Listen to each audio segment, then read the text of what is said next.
it's wild to me that I have to make these, that I even have to kind of present this argument to people, what I thought would be very obvious, that we don't vote for these types of people. We don't. Well, this is what I wanted to chat with you about. So it's a perfect I know segue. that's why it plays in. Well done. You seem to have talk show experience. Yeah. I think what I was curious about this, but just to, like, put cards on the table and level set for the chat, like, and I think it's just important to, like, get these, like, obvious bias points out of the way early on. I obviously recognize that the DSA running hot is very good for my side politically. Like, the DSA is the right strongest soldier in general elections. But I didn't like it when the left propped up Trumpy candidates because they thought Trumpy candidates were better to run against. And similarly, I want communists to lose at everything.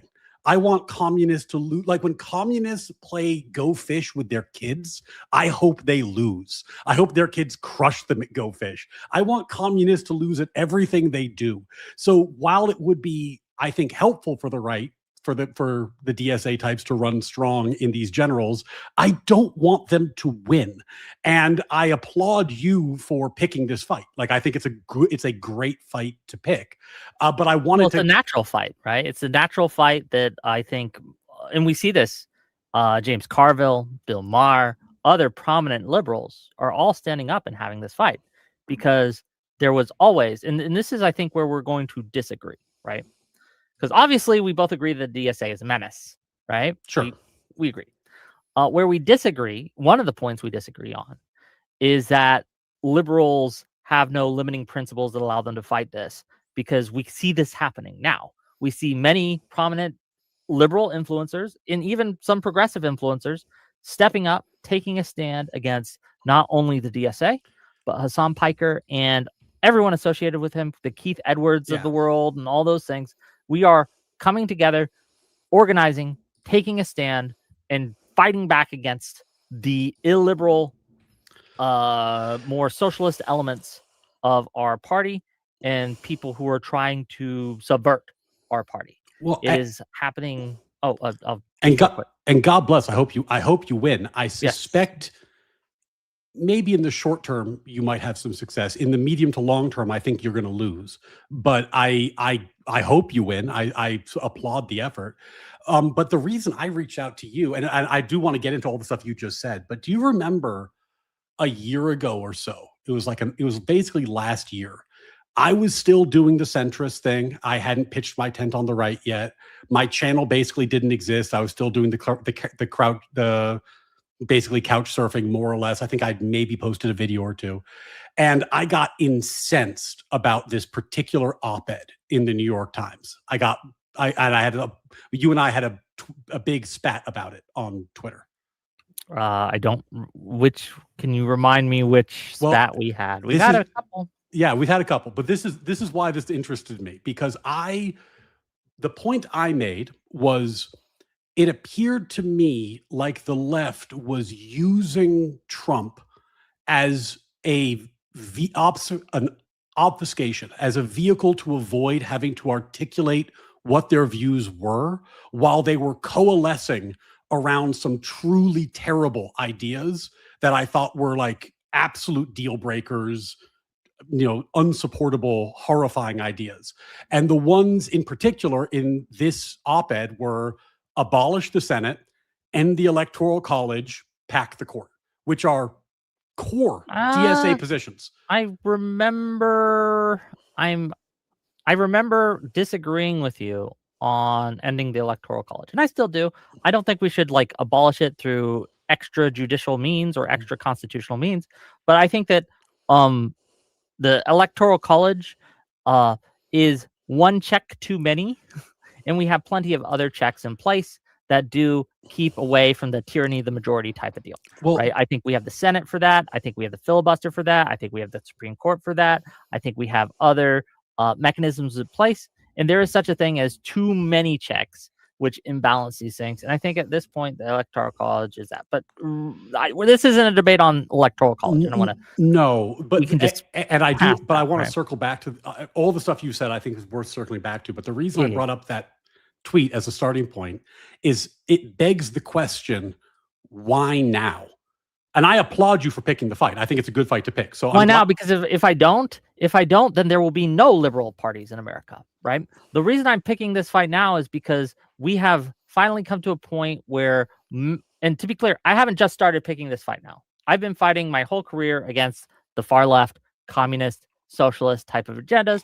I've always, and we have records of this, and you can go back through my YouTube career where I've stood up against people who are advocating for what I feel are illiberal ideals on the left. Before Trump got elected, and when it was Biden, I would push back against people who were advocating for things like banning everyone on the right from social media platforms and things like that, right? There was a big push to like ban people like Alex Jones and Nick Fuentes and all these people off of every single media platform. And I thought that was an illiberal act, and I fought against that. So I don't think that it's fair to characterize as me starting this fight now. But to answer your question of why I am fighting this fight, it's because I think that there is no functional difference between the DSA and MAGA, and I don't want MAGA to win. And if the DSA wins, functionally MAGA has won. And I don't want that to happen because both are illiberal actors and both are a threat to my democracy and a threat to my Constitution. But I guess the thing that I find amongst our points of disagreement, and I think the most substantive, is what American liberalism actually is. And I think that's probably the most substantive disagreement. But I think the more topical disagreement, and maybe the one that's more apropos for tonight, is like, it appears to me like, from the outside looking in, like you think that the rise of overt DSA politicians means that this is the early phase of like the DSA ascension. Whereas I would call this like the late stages of a long march through our institutions, that like the politicians come last, and it was the cultural capture that came first. Like the first move was not the politicians. The first move was creating the group of people who overwhelmingly support these types of politicians to the point where they're polling better than the Democratic, Congress people right now. And they're polling better. Socialism is outperforming capitalism on like a CNN poll they were just talking about like a day or two ago amongst Democratic voters. And that project has been ongoing for a really long time and doesn't strike me as new at all. It seems very late stage. So there's a couple threads I want to push on and pull on, but I do want to get to your definition of liberalism eventually. I have a definition of liberalism that I want to compare notes on. Yeah, we should do that for sure. But before we do that, when I say early stages, what I mean is that this is the first time that they have an actual chance of gaining political influence and power above just the noise level. And one of the reasons that is true, and that is the case, is because of the rise of Trump.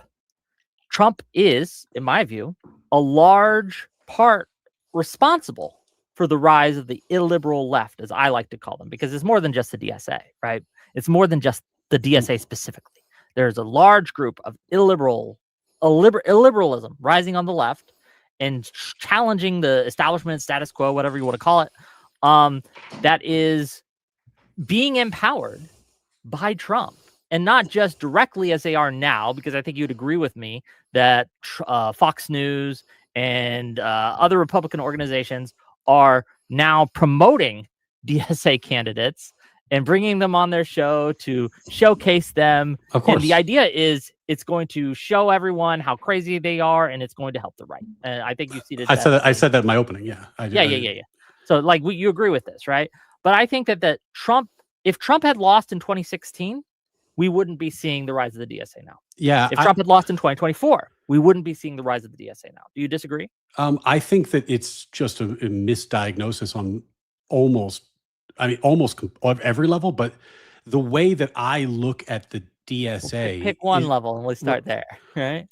Well, the ideological capture of key US institutions, mostly education, but we could talk about media, but education's where I spend more time thinking and researching, and because I'm a former teacher. But as universities and college and teacher training facilities and colleges in the country became increasingly dominantly left-leaning, like so left-leaning that you would be much more likely to find an open Marxist than a conservative in most of like a teacher training course or humanities course these days. The I view Trump and Trumpism as a reaction to that. Like there was basically conservatives completely failed to stem the tide of a rising cultural, I'm going to use the term neo-Marxism, but you could talk about postmodernism, post-structuralism, whatever you want to call it, sentiment on the left. They failed to stem the tide, and they kind of bought into this idea that the right could only ever serve as a brake on the left. The left, was going to have the ultimate ends of history, whatever, the scales of justice are long, this sort of thing. And the right was there only to slow them down temporarily, but not actually to aim at any particular target. And Trump was a kind of vulgar groping in the direction of a recalibration. I don't think he does this consciously necessarily, though sometimes I wonder, or well all the time, which is oftentimes my frustration with him. But it was a reaction to that, like the sense that what it meant to have American values was being fundamentally altered. Sure, I disagree, and I think that we can look. My evidence of this is. I super apologize. My kids are freaking out in the background. I'm gonna give me 1 second. We'll find out. So I guess where I would say that you're misdiagnosing, to get back to that portion, is all my life, and I'm an old man. I'm 43. I just had my birthday a few days ago. Thank you. I've survived, I guess. 33.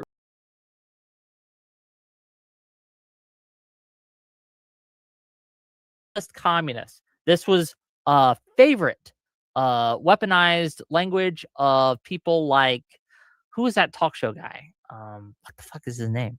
I'm blanking on him. He's dead now.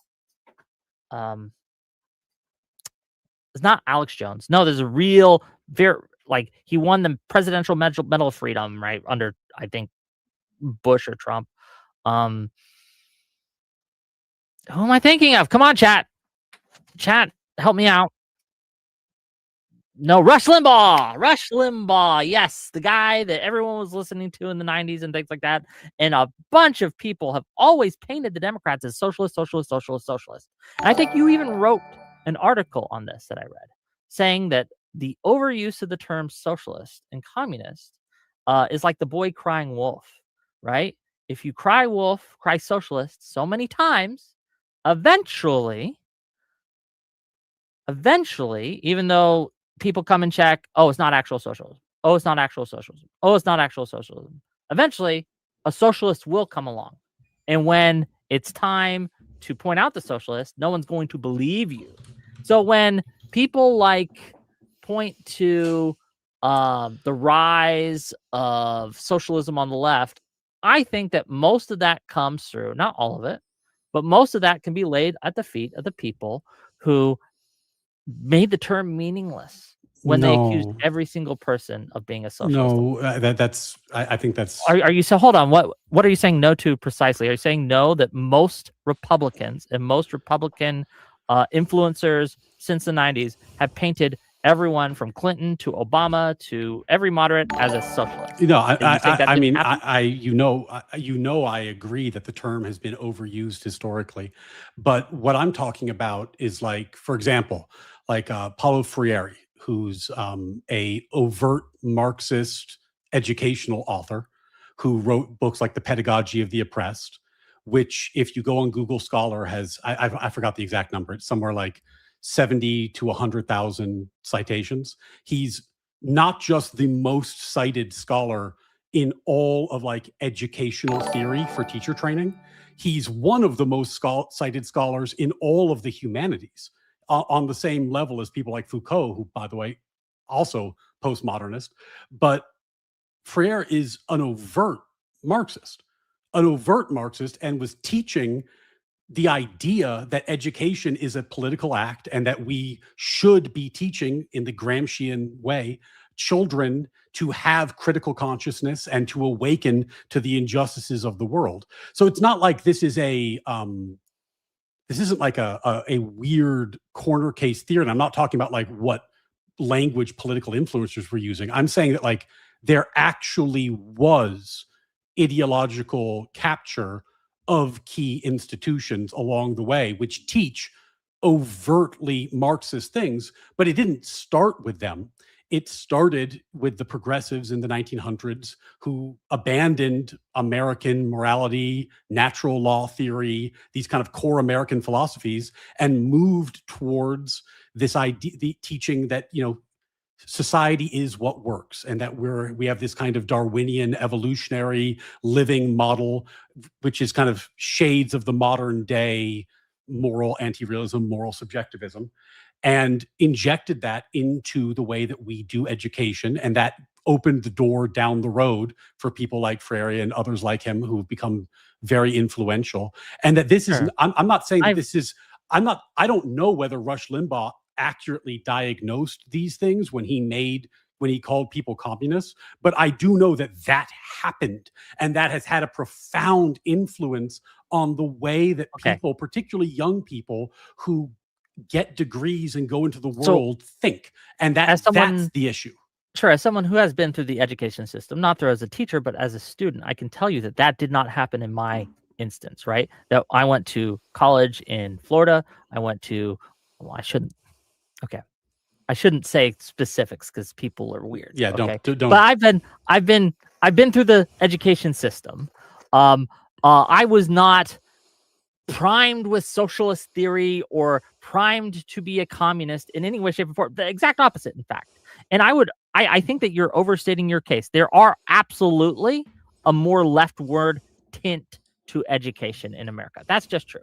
That would be silly of me to deny that in America, an education system, it's primarily taught and run by people who are on the left and sometimes the far left. And in fact, I have pushed against that kind of lack of diversity of thought, the lack of pluralism in our education system. That has been a problem. But that is not why we have the rise of the DSA today. Because as you said, this has been something that's been going on for decades. But it isn't until recently that the seeds have borne fruit.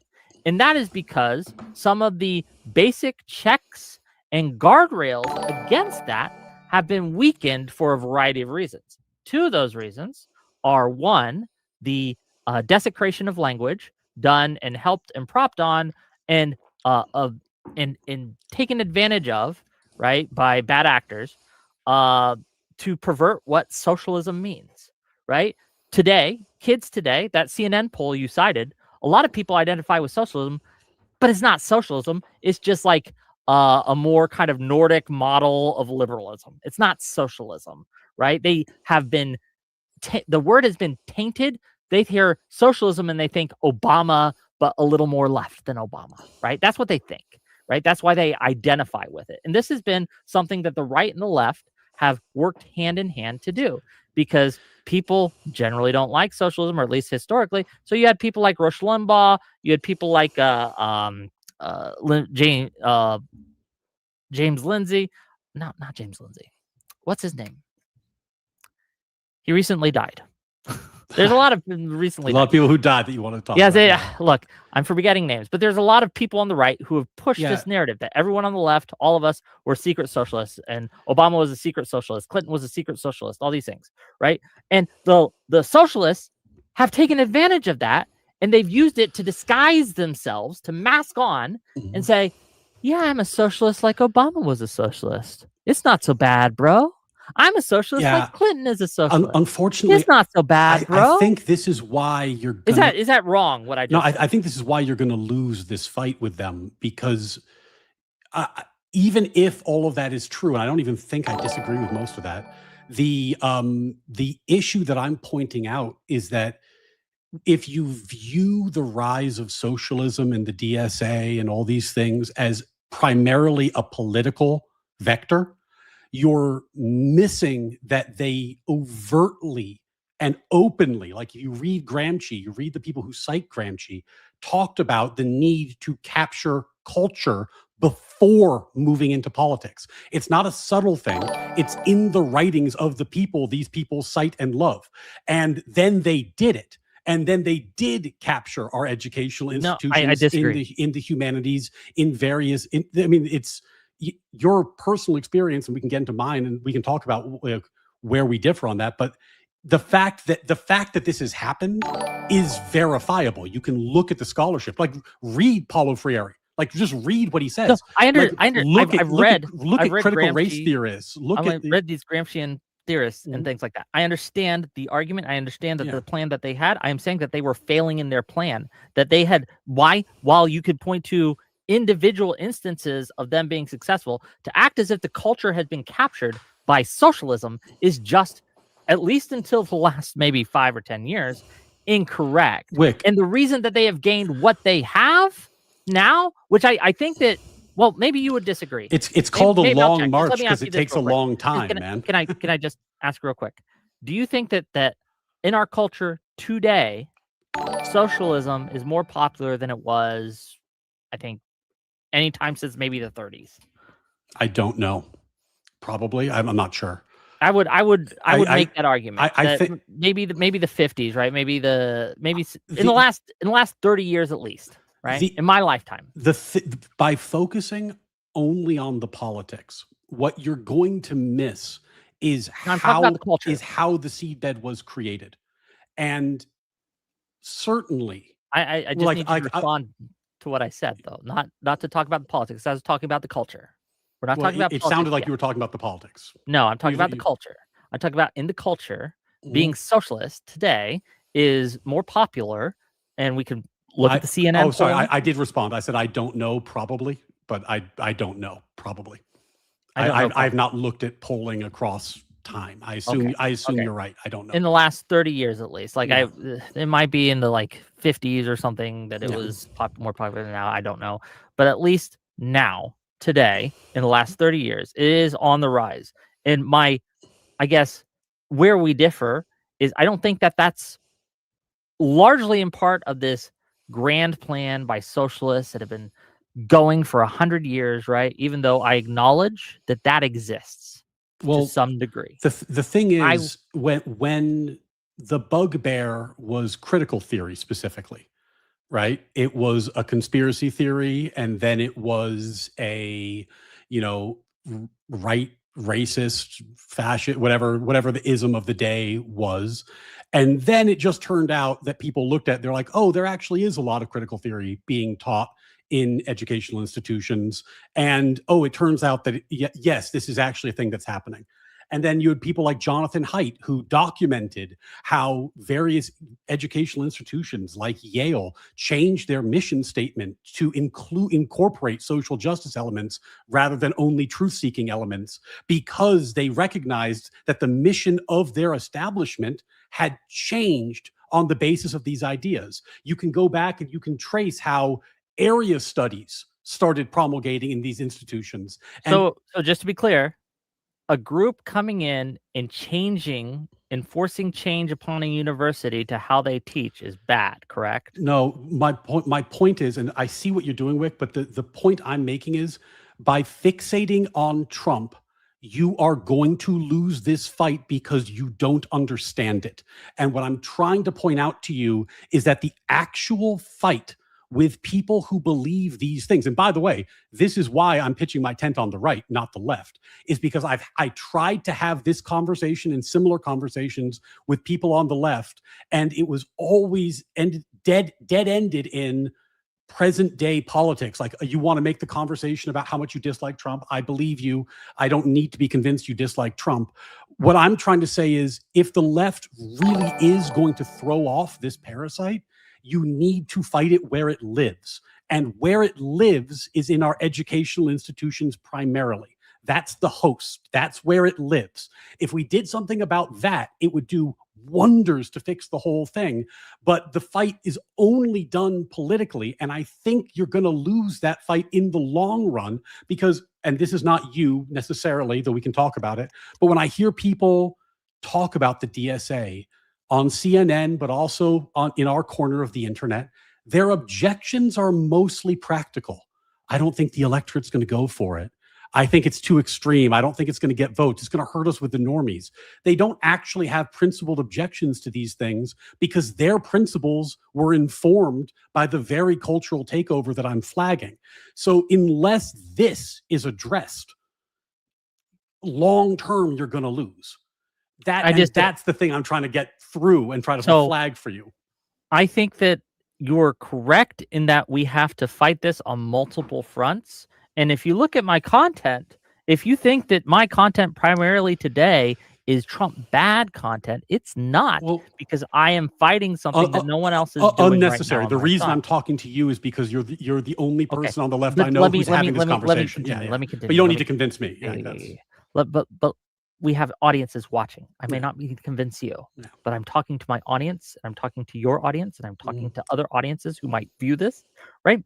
But my problem here is that we cannot win this fight from the right because the right has fallen to it. If you were worried about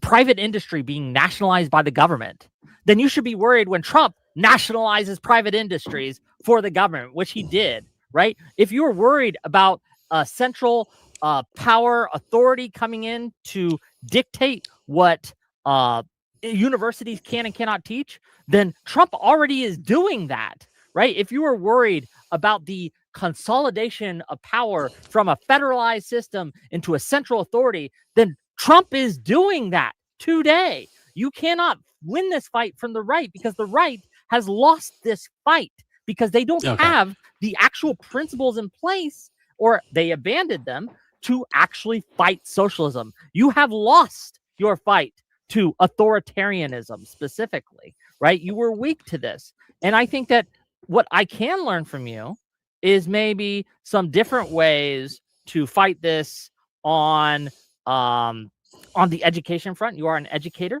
That's fair. But when we're talking that it cannot just be fought on the education front. It has to be fought on the cultural front. It has to be fought on the political front. It has to be fought on the influencer front, because I think that rather than money in politics, and this is a little bit of a side, it's the influencer class, the staffer class that is causing us so much pain. This is where the chickens come home to roost, unfortunately. And the reason I say this is obviously you and I disagree about our assessment of the right. And we can, I mean, litigating that is almost tedious at this point because we've done it before. We disagree on our assessment for the left too. Yeah, we can do it again. We can do it again. Well, look, I just let you go on a. Why? But why is it? Why is it tedious? I just let you go on a long tirade that was premised by me saying I don't need to hear this. I know what your position is. You saying I'm doing it expressly for the audience, even though you don't need to hear it, and me letting you say it anyway.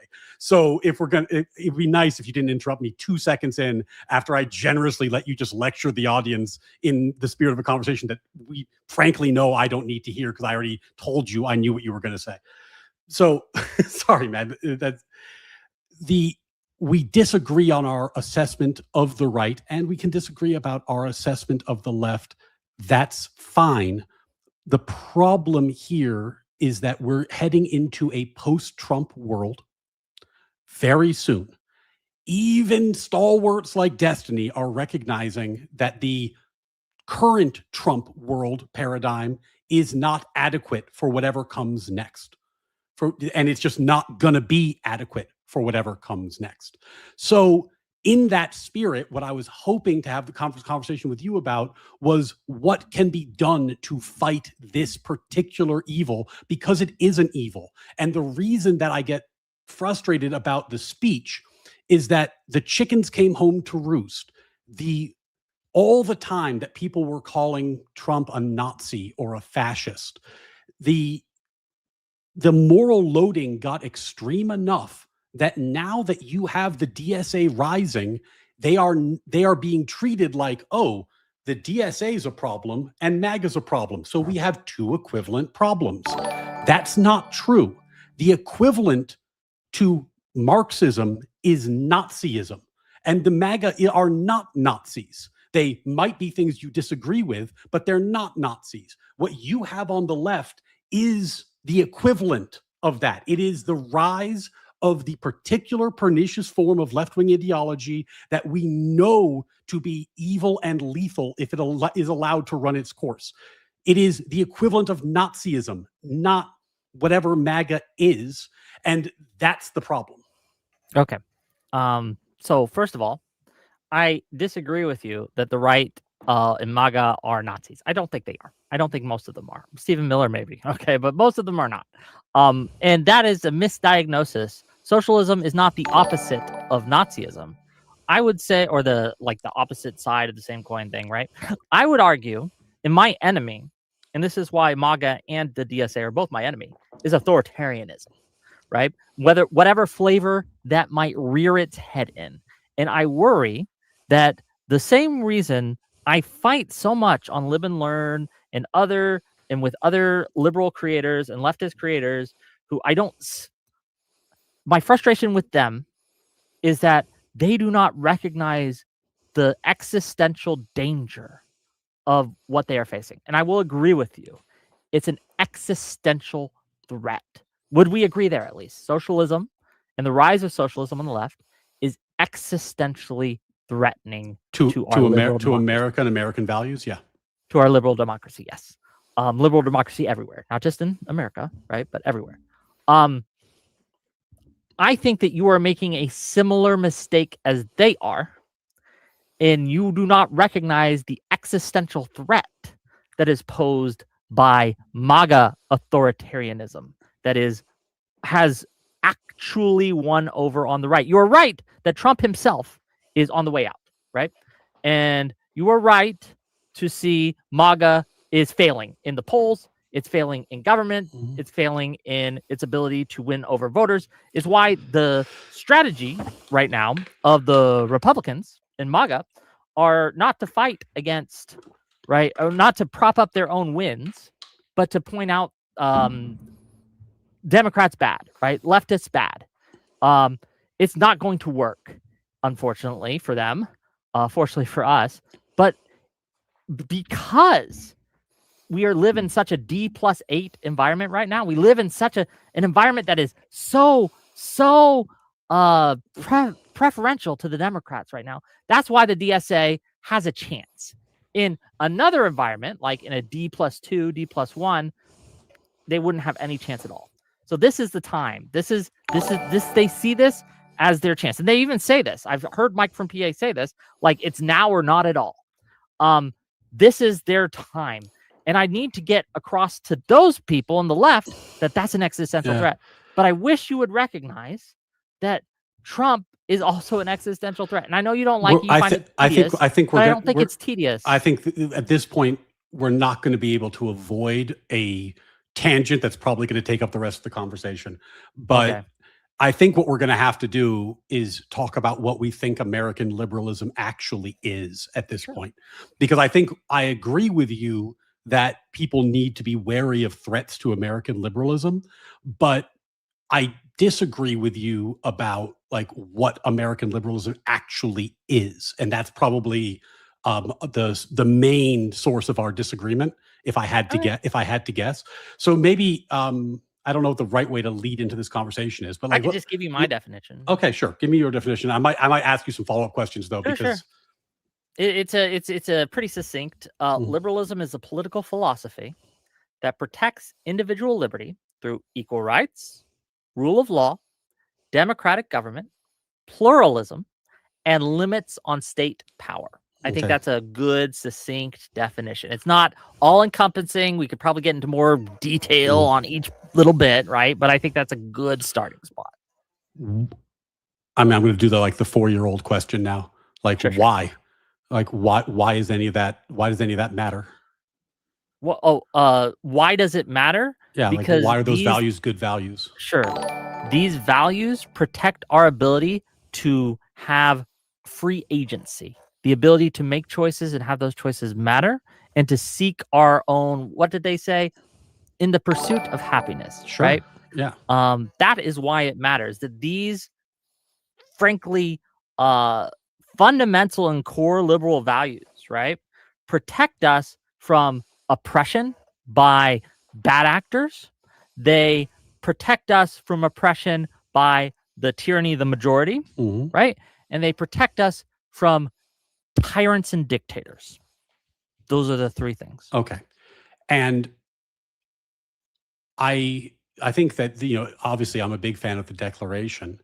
The I think where the main disagreement I have with the modern quote unquote liberal movement is, I feel like they're progressives who rolled up the carpet behind them and called the status quo liberalism. There's been an ocean of change to the core American values over time that have been, I think, missteps and pushed us off of what American liberalism actually is. And those missteps need to be corrected. Now, Well, can you give us one of them your definition one of of them you American liberalism? flagged earlier, which was the DSA and the left as a whole is very invested in getting us closer to a one-to-one populist democracy. They would like to remove checks on the one-to-one democratic process.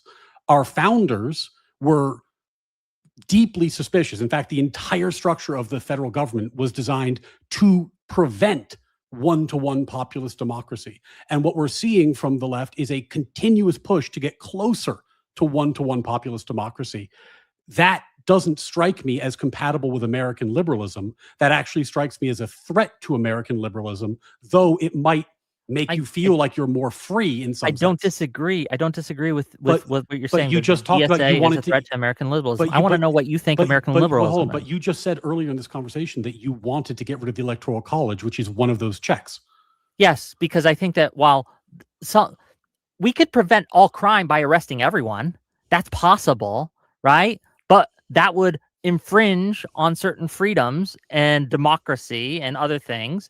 And I think that by getting rid of the Electoral College, we have so many other checks in place that is overkill. Much like arresting everyone would also be overkill to prevent crime, even though preventing crime is a perfectly good thing to seek, right? Is a good goal.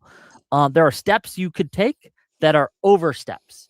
And I think that the Electoral College in today's environment has proven itself to be an overstep because, again, Because why? not every, What's wrong with it? if I may finish, right?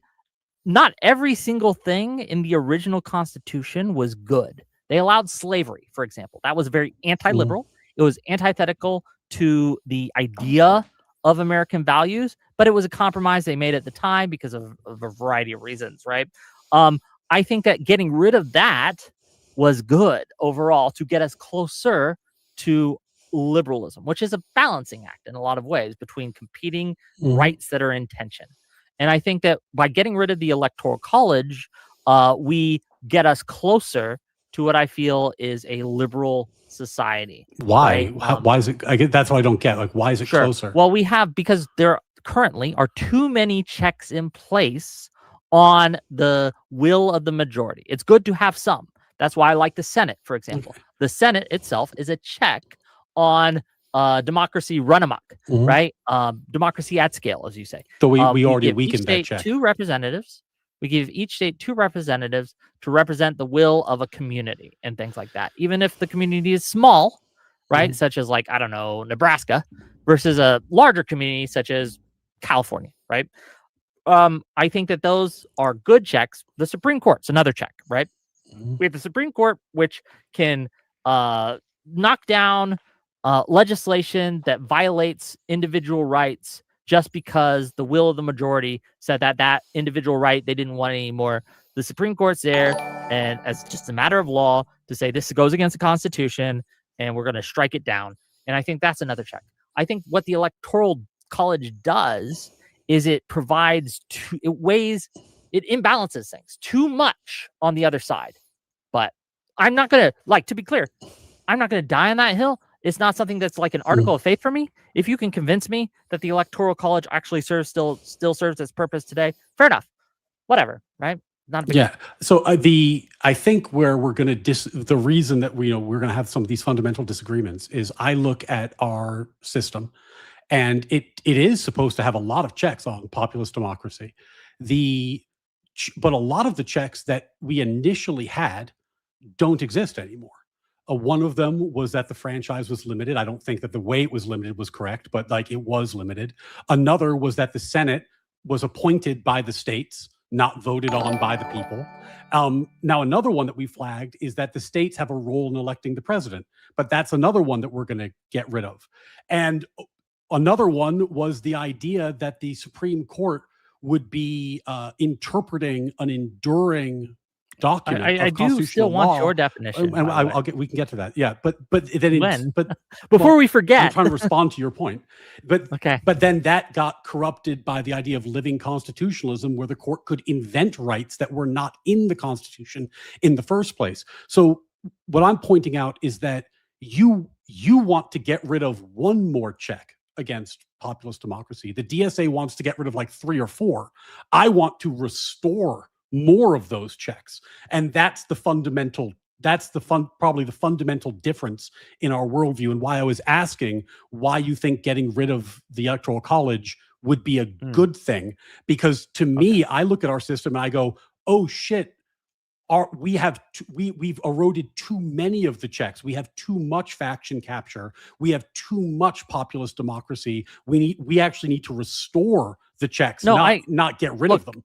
I don't disagree that we've eliminated too many checks. It's just the areas of the checks that we've eliminated are things like now the executive has much more power than it ever has, right? Those checks on executive authority are far more important to me than the checks that have been like eroded there are checks like the fucking Electoral College. But I want to hear your definition of liberalism. Sure. Go ahead. American liberalism is the attempt to create a government to secure our natural rights.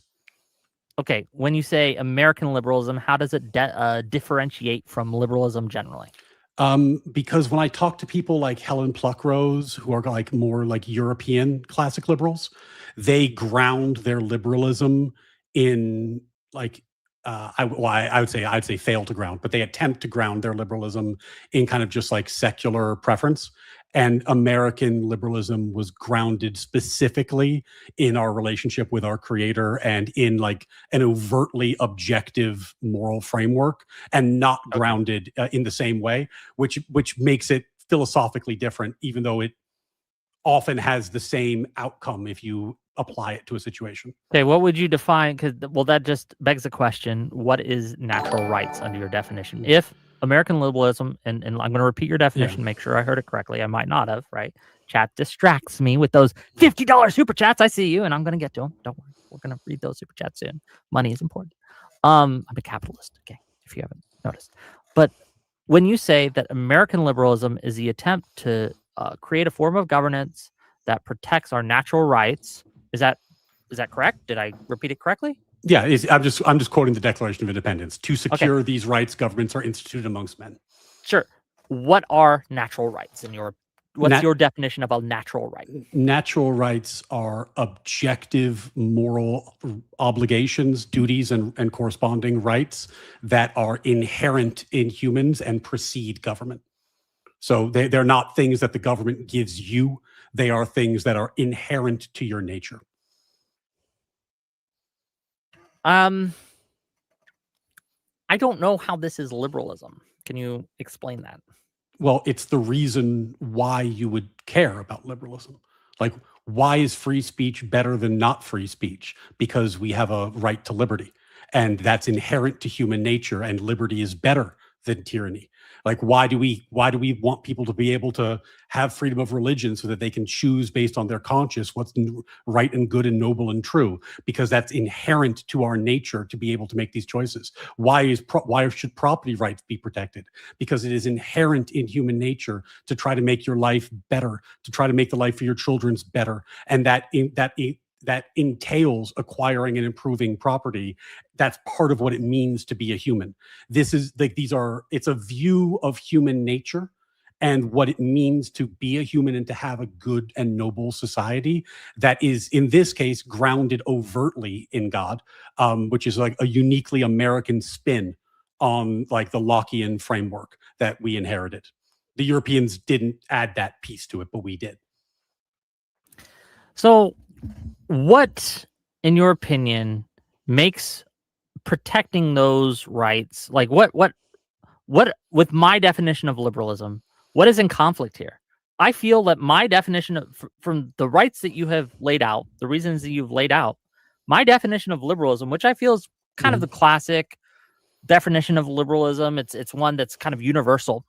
It's not unique to America, though I would agree that America, at least currently today, best represents it. I'm just curious what's in conflict. Why is your definition in conflict with mine? Well, my definition better explains why it is important to protect individual liberties when the majority does not want them. I fail to see how that follows, because again, I have in my definition, and let me check it again, make sure. Yeah, the political philosophy that protects individual liberty through equal rights, rule of law, democratic government, pluralism, and limits on state power. All of these things protect all the rights that you mentioned, private property rights, free speech, etc. But they do, strongly. But they don't answer the why. And the reason that matters is because when you're dealing with like a socialist type, what they're going to say is, well, what does it matter if I have a right to liberty if I don't have enough financial wherewithal to enjoy it? What good is my right to life if I don't have any bread?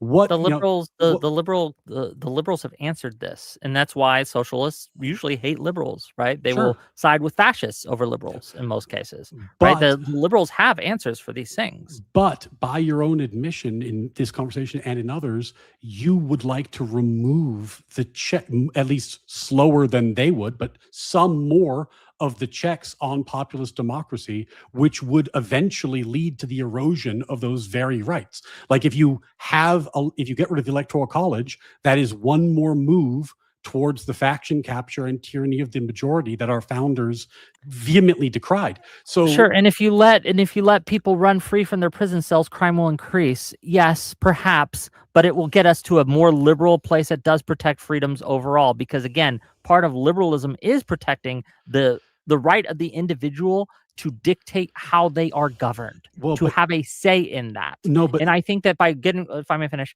in my argument, and again, I won't die on this hill. I might be wrong here because my principle isn't Electoral College, right? My principle is what can we do to protect the individual right to have a say in how they are governed, but also prevent the mob from being able to have the will of the majority override the individual's rights to that choice. So these are things that are in tension, right? There's a tension between these two things. And I think that the liberal policies provide relief of that tension, or at least allow us to live with that tension in a way that is better than any other isms. So to frame my opposition to the Electoral College is, if we get rid of this, it's like this slippery slope fallacy that the removal of the Electoral College means I'm the same as someone who wants to abolish the Senate. I just reject that framing. I think that's unfair. Well, I started researching this recently, and I looked back and I was like, God, how did we get to this place?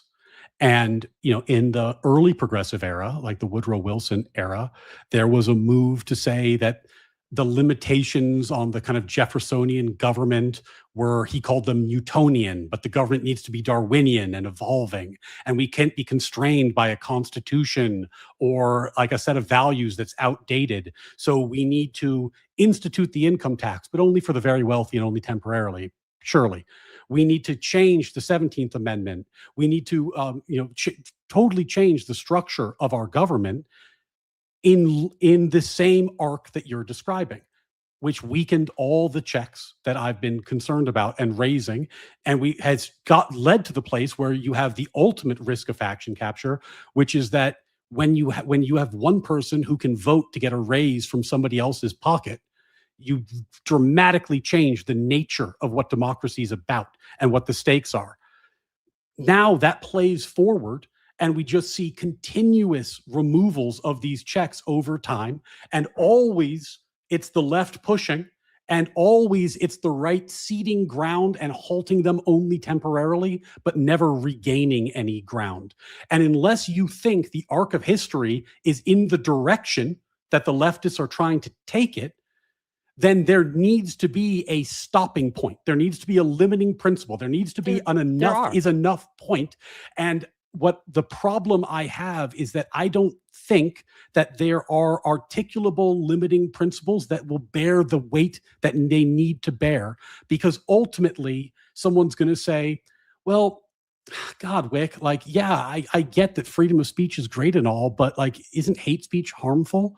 And if all you have is like, well, I have this preference for this from the right, at least in my in the at least in the modern sense of things, that these fears that you have of these limitations being eroded are happening primarily today politically from the right. When we talk about arresting people for their free speech or detaining people for their free speech, we're having a that conversation is happening on the right. We're having a conversation about our I let you go philosophies. on this rant for a long time. Then allow me to respond, please. Okay, you can say this, but I'm just going to go right back to the same topic. Okay, and you not can, deal with this. because I understand that you can't address these points. No, it's because you're pivoting to something that is not relevant. You're filibustering because you won't let me respond. I gave you quite a bit of time. I think I've been very, very fair. Allow me to actually talk. Right? Allow me to actually talk, and you can address all my inconsistencies or errors as you see them after I'm finished, but I have to be able to get it out before you correct me on something that I am not incorrect about. One of the things that, one of the frustrations I have with talking to you is you do this. You play the clock, right? And you're distracting me now, and I'm complaining about you instead of addressing my point. And let me get to my point here, right? I understand that we have had changes in our system in the last 100 years, right? That have, in many ways, gone towards a more progressive bent. But they have always been in line with liberal values. Like, for example, protecting individual liberties through equal rights. The Civil Rights Act and other such movements, the Civil Rights Movement, largely changed the system in a way that made it more liberal, not less, right? The removal of the ability for states to appoint the senator instead of people within that state to elect that senator removed an obstacle to liberalism, which is, again, the right of the individual to have a say in how they are governed. That it was made more possible by the 17th Amendment, not less. Now, I'm with you that not every change has been good, right? That not everything that has been removed has been a good thing. I think that a lot recently of the removal of checks on executive power, both from Supreme Court decisions and in executive overreach with what are they called? Executive orders? Yeah. That on the right and the left, no one's been good at that, right? But the right has been at least orders of magnitude worse when it comes to fiscal responsibility, which isn't necessarily a liberal value, but it protects liberal values, right? Being able to stay out of the slavery that is debt, right, does protect our liberal values to actually make choices and have freedom, right? The right has jumped up our debt far more than the left ever has. And we have to make these comparisons. It's not a both sidesism, right? It's comparing, like, if you actually care about these things, you want to vote for the side that is doing it less. And last thing, and then I'll cede the mic, right? I think that you are doing this thing where you're saying any sort of removal of an obstacle or a removal of something that was traditionally in the Constitution is going to inevitably lead to the dissolution of all checks. And I just reject that framing. I don't think that is necessarily true. So what we were talking about was not to vote left or vote right. I would not waste my time trying to I know. convince That's why, again, most of my talking about was about removing checks, which you did say. Whick, holy shit. You can't complain about me interrupting you and then instantly interrupt me. I'm matching energy, boy. Okay. We can blood sport it if you want to, but I did let you say a long soliloquy of things that I thought were off point. That you're not responding to. Ultimately, in your lengthy soliloquy, though, what you pointed out was that all the changes that I was pointing out as being problematic because they increased the one-to-one faction capture enabling populist democracy, you think are good things. And you said they were good things expressly because, and I'm trying to get the language right, it gives people a say in their government more than they used to have. And that's liberalism. But that's the very thing I was saying that is the problem. The modern version of liberalism views one-to-one democracy as the ultimate goal and ideal. And when something is removed that blocks that, it is automatically viewed. It is automatically viewed as a good thing. I'll leave them here for you. Go ahead. Whick, did you say that it was a good thing that we would remove the 17th because it gave people more of a say in their government? Individuals more of a say, a direct say in their government. Okay. But I also acknowledged. You did say that. I wasn't fucking hearing things. Yes, but part of lying is lying by omission, right? And part of misrepresenting a point is leaving out pretty important portions of that point to change the context. And the context of what I'm saying is that to protect liberalism, which I already stated should have checks on mob rule, it's a balancing act. These things are in tension. Mm-hmm. The tension between the individual's right to dictate how they are governed is in tension with the right of the individual to be protected from majority tyranny, the tyranny of the majority, right? I think that it is a better balance that the individual voter gets a chance to vote who their senators are rather than the governor or the state legislator appointing them. I think that is better. That does not mean I think what is the balancing democracy point? is the best. What is the balancing point then? I don't. Where does it stop? One point it stops is not abolishing the Senate. One point it stops is not abolishing the Supreme Court. Why not? Those are two pretty good lines. I think. Why not? Fair. I think that because then the balance is off. Then why? What's the difference? Why is that meaningfully different from your position? I'm telling you. Then we have a critical lack of protections, antibodies, right, in the system that allows the majority to just run rampant. It's like a body. A body has antibodies, right? If you have too many antibodies and they start attacking your cells, that's bad. But it's also bad if you have too little antibodies because then viruses run free. You have to have a balance. And you may disagree with me on this, and that's fine, but to act as if I'm not seeking the correct balance by saying these checks are good and these checks are bad, right? It's misrepresenting my position. No, the problem is, Whick, that, okay, you think, let's get rid of the Electoral College, and I don't think you said this, but I'm just going to ascribe it to you in hopes that it's true, and that's the last one. That's the last one we're getting rid of, gang. That I can think of. That's it, right? On the larger left, that puts you in the fringe right position. Like you're in the rightmost position. The rest of the left either agrees with you or tends to go the other direction. There are very few people on the left who would say something like, we need to restore more of these checks. We need to go the other way. In fact, if you listen to Kamala Harris and other leaders talk, they do the exact opposite. So my point is, if all you're saying is we need to reach this equilibrium point, you might have a preference for the equilibrium point being get rid of the Electoral College and no more. But that doesn't leave you with sufficient leverage to prevent the mob at your back from pushing it further. And it's always been pushed further. It's never gone the other direction. The carpet always gets rolled up behind us. And then we say, this is the status quo, and we could improve it by getting rid of one more of these checks, just one more this time. It's just the tip argument done politically.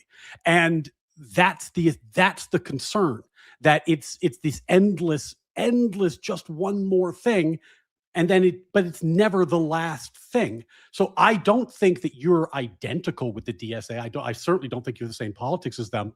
I just think that ultimately your politics will lead to the erosion of these checks more slowly, and they'd like to erode them more rapidly.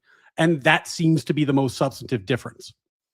One of the greatest things about my form of liberalism, which I feel is a correct form of liberalism, is that it has natural protections against the kinds of overreach that you are alluding to, because it allows and limits and diversifies power amongst the state and amongst the people and amongst institutions within that state and amongst branches of government. In any individual faction or individual branch that wants to take it too far, there will be a reaction to it. Look at the Supreme Court as an example, right?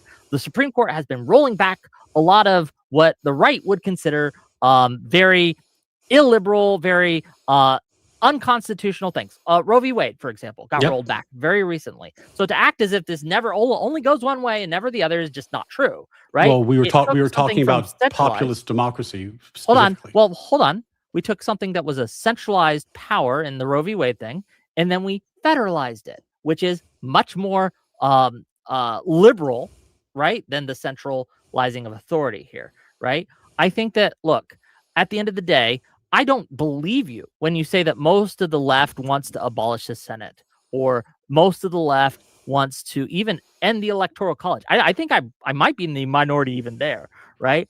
I think that when it comes to this idea Whick, that Kamala Harris gave a speech calling to end the Electoral College and pack the court like 2 days ago. When she had a primary, she got less than 2% of the vote. Well, okay, but what I'm saying is, Whick, if it doesn't represent a mainstream view, what could I possibly point to that would represent a mainstream view? She was your candidate in the last election.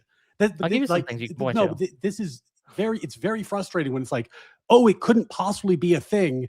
And even when there's an example of the most prominent politician on your side saying exactly the thing I'm talking about, that's not enough of an example. That's a little bit frustrating. Well, we can point to elections, right? We can point to ballot initiatives. We can point to things where there is direct democracy that takes place and see, are these kinds of initiatives winning? Are these kinds of things winning out? And for the most part, they are not, right? I will give you that there are some areas of America, the left right now, where the DSA is ascendant. We can look at New York City, right? Mm-hmm. We can look at Wisconsin, apparently, unfortunately.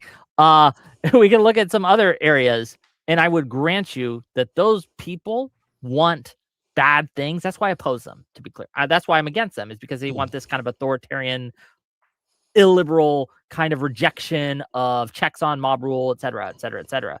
But I just reject the premise. I think you're making a faulty argument when you say that because I have because I want the equilibrium point slightly to the left, even though I don't know if getting rid of Electoral College is that to the left, maybe. Because I want that policy, that means I'm weakening the check so much that it will just continually slide to the left. I don't think it will. I think liberalism has antibodies that will prevent it. It's a balancing point, and they just want to balance it slightly differently. It's just a balance. It's like load-bearing things, right? What's the load-bearing like thing? A chair. I know that if I have 4 stools on a chair, I can get rid of one and I can rearrange the other. So 3 is still stable. 2 is not. 2 will fall. So we have a natural point where we can say we can remove one. Yeah, it'll be fine. There are load-bearing. If we remove 2, it won't be fine. I think that this works in the same way. Some very smart lawyer gave you that if you remove too many of these checks, it's obviously going to fall. And I think that we can point to those points and we can use data to show that this is a case. Yeah. And I think the chair example is a great example here. Yeah, I appreciate the callback to my load-bearing norms argument with Dev. If we're going to talk about then load-bearing norms, we'd have to figure out which ones are in fact load-bearing. Like with Dev, I made the argument that the combination of substantive due process, filibuster breaking, and court packing is at least in the aggregate load bearing, because it allows you to basically wash out any other check.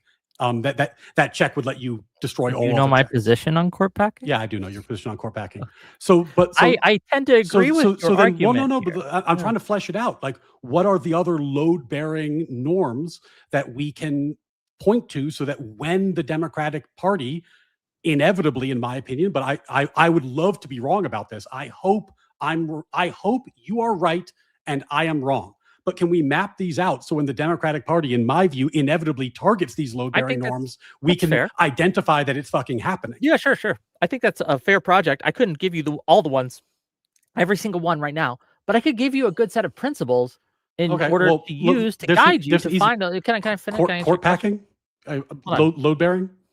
Yeah, court packing, at least right today, probably load bearing. I'd give that a 80% chance of being load bearing. Broad filibuster breaking. Less of a chance of being load bearing, but still load bearing. Like 7, I would give that a 65 to 70% chance. How's that? Filibuster breaking to recognize new states. Filibuster breaking for any reason at all, because it would allow all this. Recognizing new states has it just has this kind of like constitutional loophole-ism that's in it. That's a bit of an issue. This is why. Hold on. This is why I, instead of going individually by each thing where I don't know the rules and the laws specifically, what I do is I use a broad set of principles to guide me when I am unfamiliar with the specifics.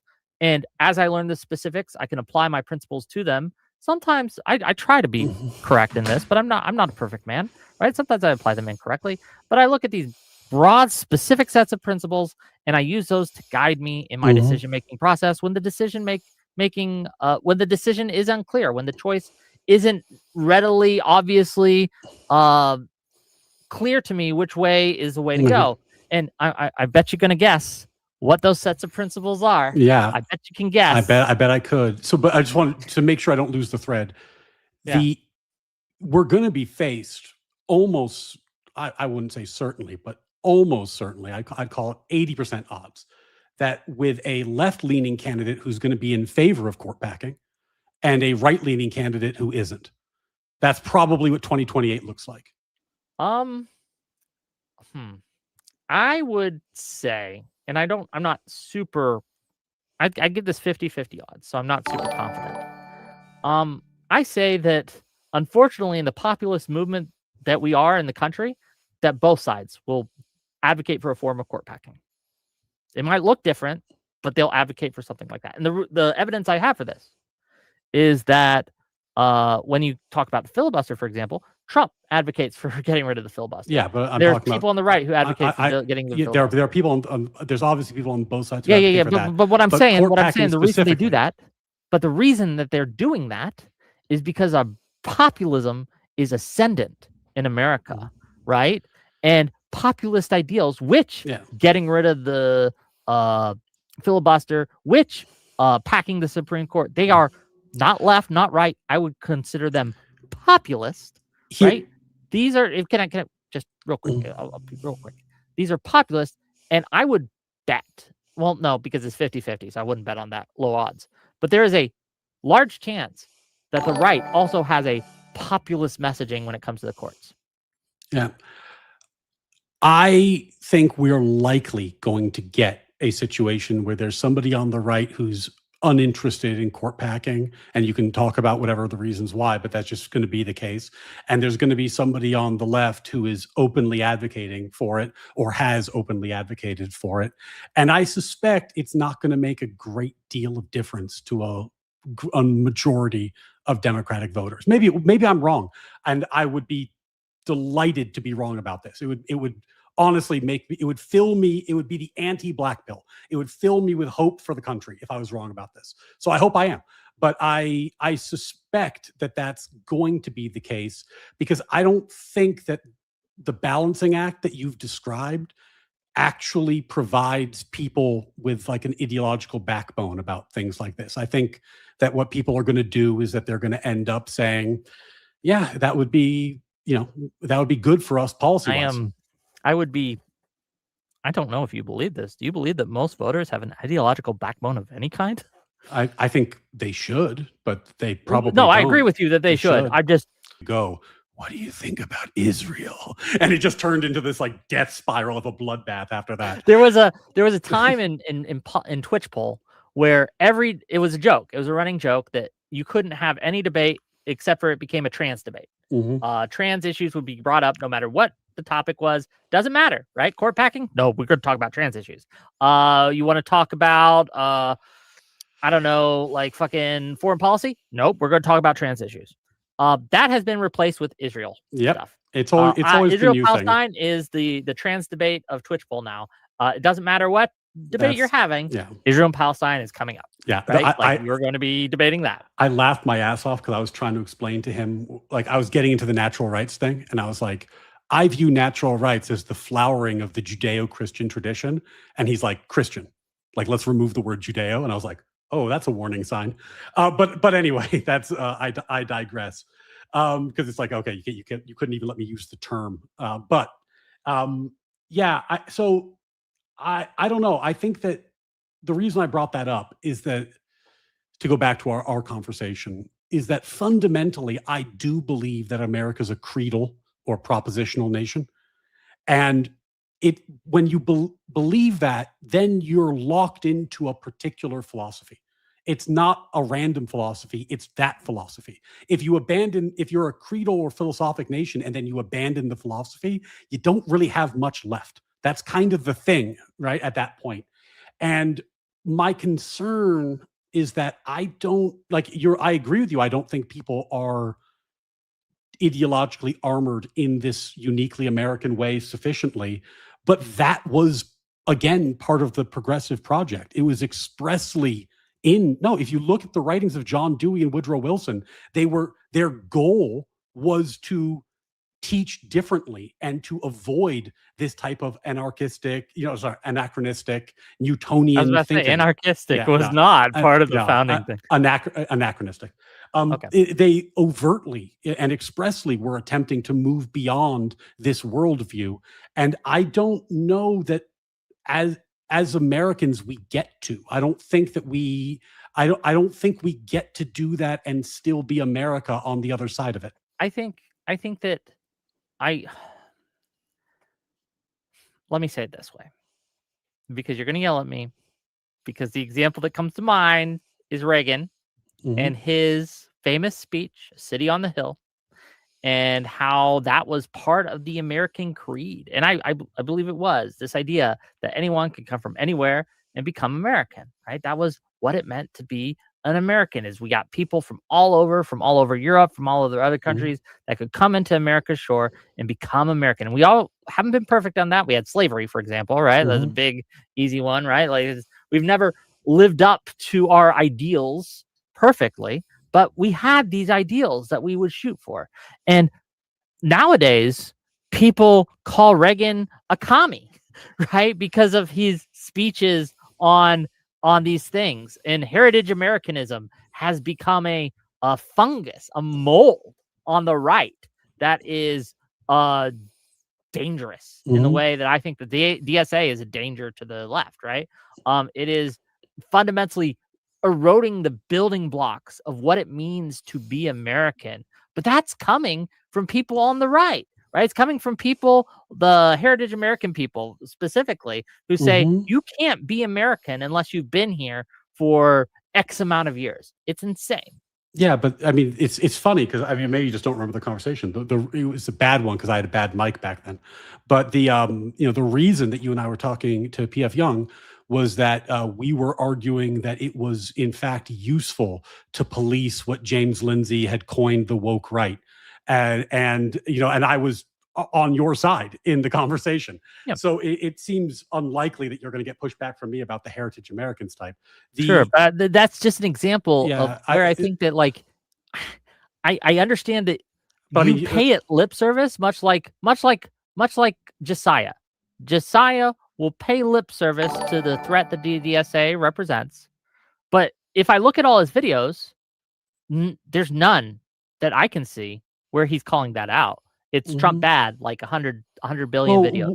Why do you think he needs to call it out? No, why do you think people like Just like you need to call it the right. why do you think people like me and Rob and Andrew are going so hard in the paint on the Charlie Kirk thing? I couldn't even begin to guess why Andrew and Rob are doing it. I think that you do it because you just fundamentally disagree with.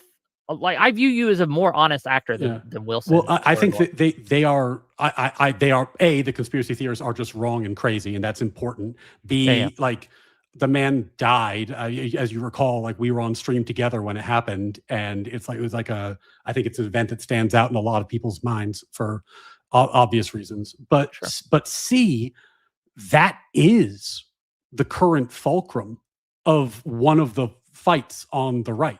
Like amongst the factions on the right, one of the fights is the right going to be team conspiracy theorist who just makes up shit about Egyptian planes and fucking secret Mossad agents? Is it going to be that kind of QAnon adjacent party in the next cycle? Or is it not going to be? Is it going to be more of a TPUSA type party? I would agree that's why you're doing it. That's a fight worth having. I would agree with it. That's why you're doing it. I don't think Wilson is doing it for that reason. I think Wilson sees an easy dunk and an easy way to promote his brand. Well, that's why. I mean, I know you don't like Andrew. I do like Andrew. Nope. We're gonna have different. We don't need to litigate whether we take Andrew at face value, but the point is that like those fights are happening on the right. They might not have the same vector that you're doing it. You're doing it now because look. No, if you guys wanted to fight against, I'm doing it now because I'm not talking you specifically. Okay, because just for I'm talking me, the right in general. Talking to if we're talking to audiences, I'm painting just to clarify. I'm talking the right in general. I started when I started my channel. The overt thing I said when I started it was, I don't think the ideas and values I have will find any purchase on the left. I've tried. I don't think it's going to happen. I think there is room for them on the right. And I would like to start something so that when we get to 28 and a post-Trump world, I have some momentum. So this is absolute. And this is not for you. This is for the audience in the spirit of talking to audiences. But that was the overt mission statement of the channel and its reason for being. Okay. Fair enough. No, fair enough. That's a good correction on your end. I won't include you in this. But the right has been talking about Obama being a secret Muslim, Clinton being a secret communist. All these conspiracy theories have been on the right. It's entrenched, man. It's entrenched. Yeah. And this is just the latest. This is just the latest kind of manifestation of that problem that the right has. And the reason it's being tackled is because it takes away a weapon you guys have against the left. It takes away the weapon that some of the people on the right have against the left, which is Charlie Kirk. The official thing is that Tyler Robinson killed Charlie Kirk and Tyler Robinson was on the left, right? That's the official story, right? And because this conspiracy theory takes chunks out of that, it defangs that. That is why many are fighting on the right are fighting against that. Not because they have any problems with conspiracy theories.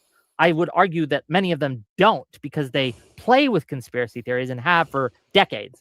I think you're misdiagnosing. I'm sure people have different and potentially mixed motivations. I think it is good for the right to have a strong Turning Point USA. I think so. I think it is good. But I mean, the ultimate point I was making, Whick, is that these fights are being fought. It's not like they're not being fought. You might not like the people fighting them, and you might not like the motivations of the people fighting them. I hope you win in this fight. I would expect you not to, because you're not on the right, right? So, but I hope you win against this this particular conspiracy. By the way, I just wish you guys had fought against Pizzagate. Me and Destiny don't get along particularly well. I hope he fucking trashes the DSA in a bunch of debates because they deserve to lose. I think we can at least agree on that these are fights worth having, and we can appreciate the people who are having them, even if we don't agree on other things. No, sure. Yeah. I want the truth to prevail. And in the case of Charlie Kirk, it's just true that Tyler Robinson killed him. At least that's all the evidence suggests. All the evidence points that seems to be the case. And that's just true. And this is the thing. Like, a lot of people will attack me for being like either, oh, you're secretly Republican, which I get a lot these days, or you're oh, you're just a commie. You're a mask on. I've seen like I watched the video that you made, calling me out or saying that you wanted a conversation. I don't know if you call it a call out video. It really wasn't. It wasn't really a call out video, but it there was was a little. It was a call out, reminder of that. I was like, oh, Yeah. August 15th coming up. Yeah, I read, I read your comments, bro. Your audience, or at least the ones that commented, think I'm a secret commie that I'm masking on, right? A good portion of them were of that nature, right? Sure. That Whick is a liar. That Whick is actually secretly this communist socialist thing. What are your Those kinds of conspiracy theories Mhm. are part and parcel of the right. I don't think you can escape them. Whick. Now it's good that you're fighting this one. Whick, my brother in Christ. On X, one of your fans commented, Ryan is the kind of guy who should be sent to camps. Like, you know, like if you looked at your comments right now, are they going to be wildly favorable, talking about my lovely intellect, that's a fair my point, scholarly aptitude, my mastery of Supreme Court case law? I don't think so. I think they're saying some fucked up shit about me because they view me as somebody who is a gateway drug to rightward thinking. Yeah, you're holding the door open for very bad people. Way my chat views you as a gateway drug for fucking commies. So, you know, like we are in many senses occupying mirrored positions across the aisle from each other, which is what makes these conversations particularly interesting. But I'm sure your chat says all the same shit about me that my chat says about you. Well, let's see. I have no animosity to Ryan. Fat camp, LOL. Yes. Try more. We have disagreements. Ryan is the kind of guy who should have had pizza and sit on the couch. Mean comment, bro, you're dumb as fuck. Faulkner says because you lie to them. Headless Chicken does say you're a gateway drug to fascists. He does say that. He said directly. And this other guy's like, yes, the gulag for Ryan. So some of these are funny though. Look. Some of them, look, I'm okay. Here's the thing. I have I'm not gonna get my feelings about your fucking comments. I have no problem with people assaulting me, but just try to be funny about it. Okay, just try to make me laugh. Like, if you make me laugh, you can say anything you like, bro. I don't get as long as it's funny. Look, I fucking debated Destiny a shit ton of times. Like if I gave a fuck about getting mogged by DGG psychos who are like swarming with their insane comments after a conversation, you know, this would be not a thing I would get do. Mogged by them. That's true. I mean, when you got like, you know, my videos got like, you know, let's be realistic about size. Like my videos got like, what, I've got 5K subs. My video gets like 5K views. Destiny puts out multiple 100,000 view videos. I'm going to have a rough time in the comments for a couple days. It's going to look, I've had DGG come at me. The dog pile is going to be intense for a few days. I get it. And I don't get it. I'm not going to pretend that but like my fans outnumber theirs. Like, why would I? My point here is that the right has, I would consider, a very large problem with conspiracy theories, with how they treat people who aren't fully on board. They aren't pluralists in many ways, right? They aren't. And I think that while the left obviously has its problems, obviously, right? I think that the issues that I'm facing on the left with the DSA are dangerous, but I think that it's pitching the tent on the right is just like I said in my promo tweet, like I wanted your perspective from being part of, or at least on the side of, a party that has already lost to these extremists. Like you guys, I just don't think that's I don't think that's correct is the problem. But a lot of this comes down. I know a lot of this comes down to like disagreements that are fairly fundamental. Like, you know, like I don't know if you ever watched any of like Pizco and I did a bunch of debates about like executive theory at one point, like way back in the day. Those. Yeah, that's gonna give you fucking brain rot. You can't make me. Yeah, but like you can't make me. You know, if you look at like Federalist Society people, like, you know, when Trump won some decisions about executive power, about firing executive officers, for example, you know, the common sentiment was, boy, that's a lot of power to give to the executive, which the Constitution does. And if that concerns you, we should shrink the amount of executive agencies We should put back more. to their normal size. Like Well, the unitary executive no. types are not all about executive power, but they think, and I think, that if you give the executive power, you're giving it to the president constitutionally. The solution then is to grant less power in the first place, whereas the left-wing solution is to grant increasing power to the executive, but to diffuse that power to a politically unaccountable group of bureaucrats and experts, and no. which is their preferred solution.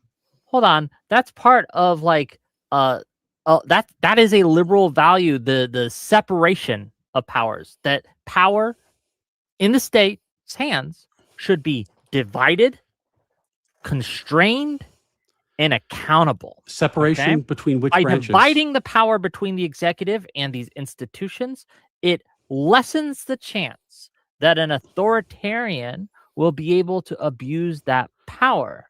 Now, you can argue that there should be more accountability for these unaccountable, as you put them, right? I'm going to use your words here, these unaccountable, unelected bureaucratic agencies. That's fair. But your method of doing so just like it centralizes power in a way that is making the DSA their mouth is watering, because all they need to do now is get into that position of executive power, and then you have nothing to stop them. And their mouths are water. The DSA is looking at what the right is doing to the executive authority, and it's like, we can't wait. Of course, to get in there. But right? But Whick, what if you look at the history, the creation of administrative agencies to govern huge swaths of the country by, the hopefully benign government of their, governance of their expertise, was an overtly progressive project that came out of the Wilson administration. It was. I disagree. So I disagree. It's not disagreeable. That's a historic fact. It happened in the Wilson administration. This idea that by getting in bureaucrats to diversify, right, the power granted to the executive is in line with liberal values. Okay.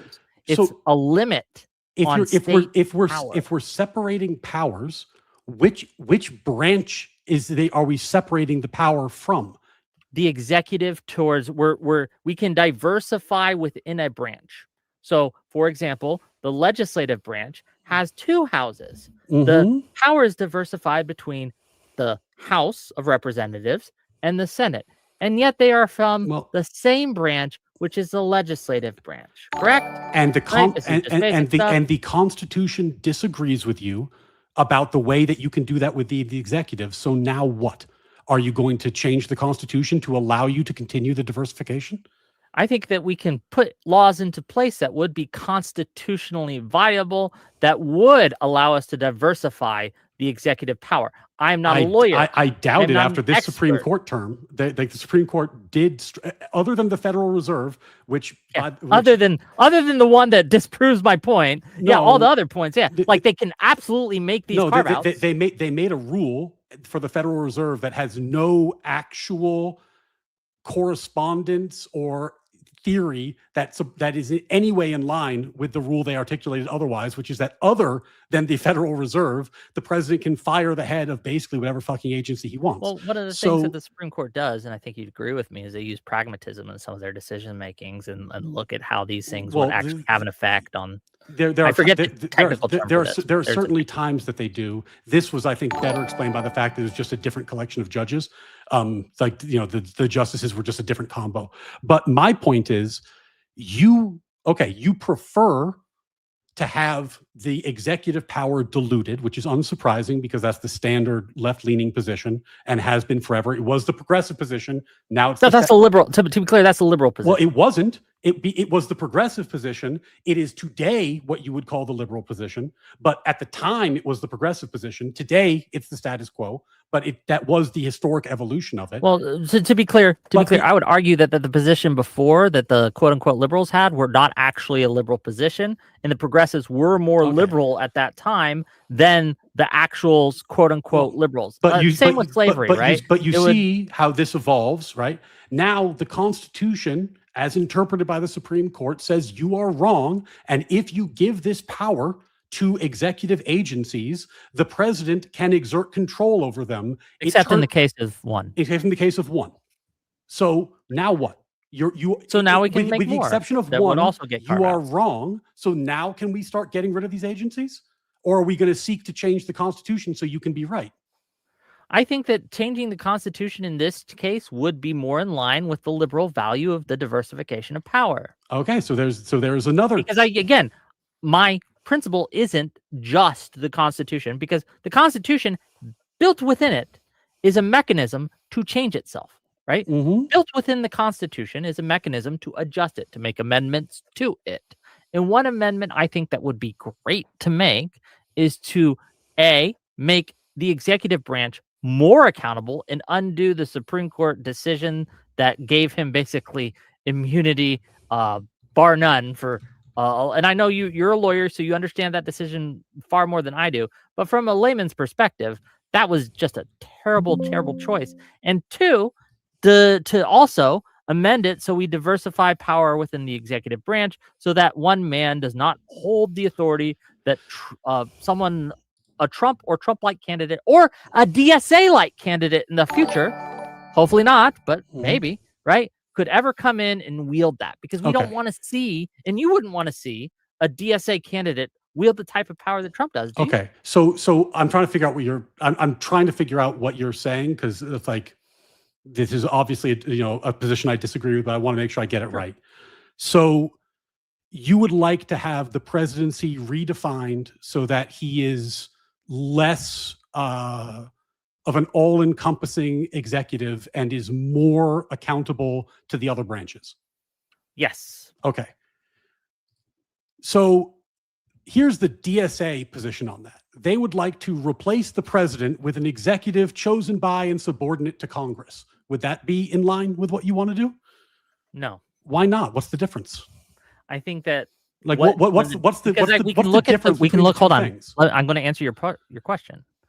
We don't have to take the single brick that you're pointing to. We can look at the wall. We can look at the totality of what the DSA wants, and we can point to that, and we can say, in the context of what they want overall, this would be a terrible idea, right? But in the context of what I'm saying, which is a liberal governance where executive power is, and to be clear, the Constitution does this too, right? The Constitution puts limits on executive power, right? We would like more limits on puts limits on the sphere of executive power, not on the executive's power within that sphere. I mean, but that limits executive power, correct? Yes, but in a very different way. For example, the power of the purse, correct? In a very different way than the one that you're describing. Like there are outer limits, but within those limits, he is the executive. There is no other. I think that's the unitary theory, but I disagree. Well, it's the unitary theory that has been blessed by the U.S. Supreme Court and is currently, for now, until the U.S. Supreme Court changes.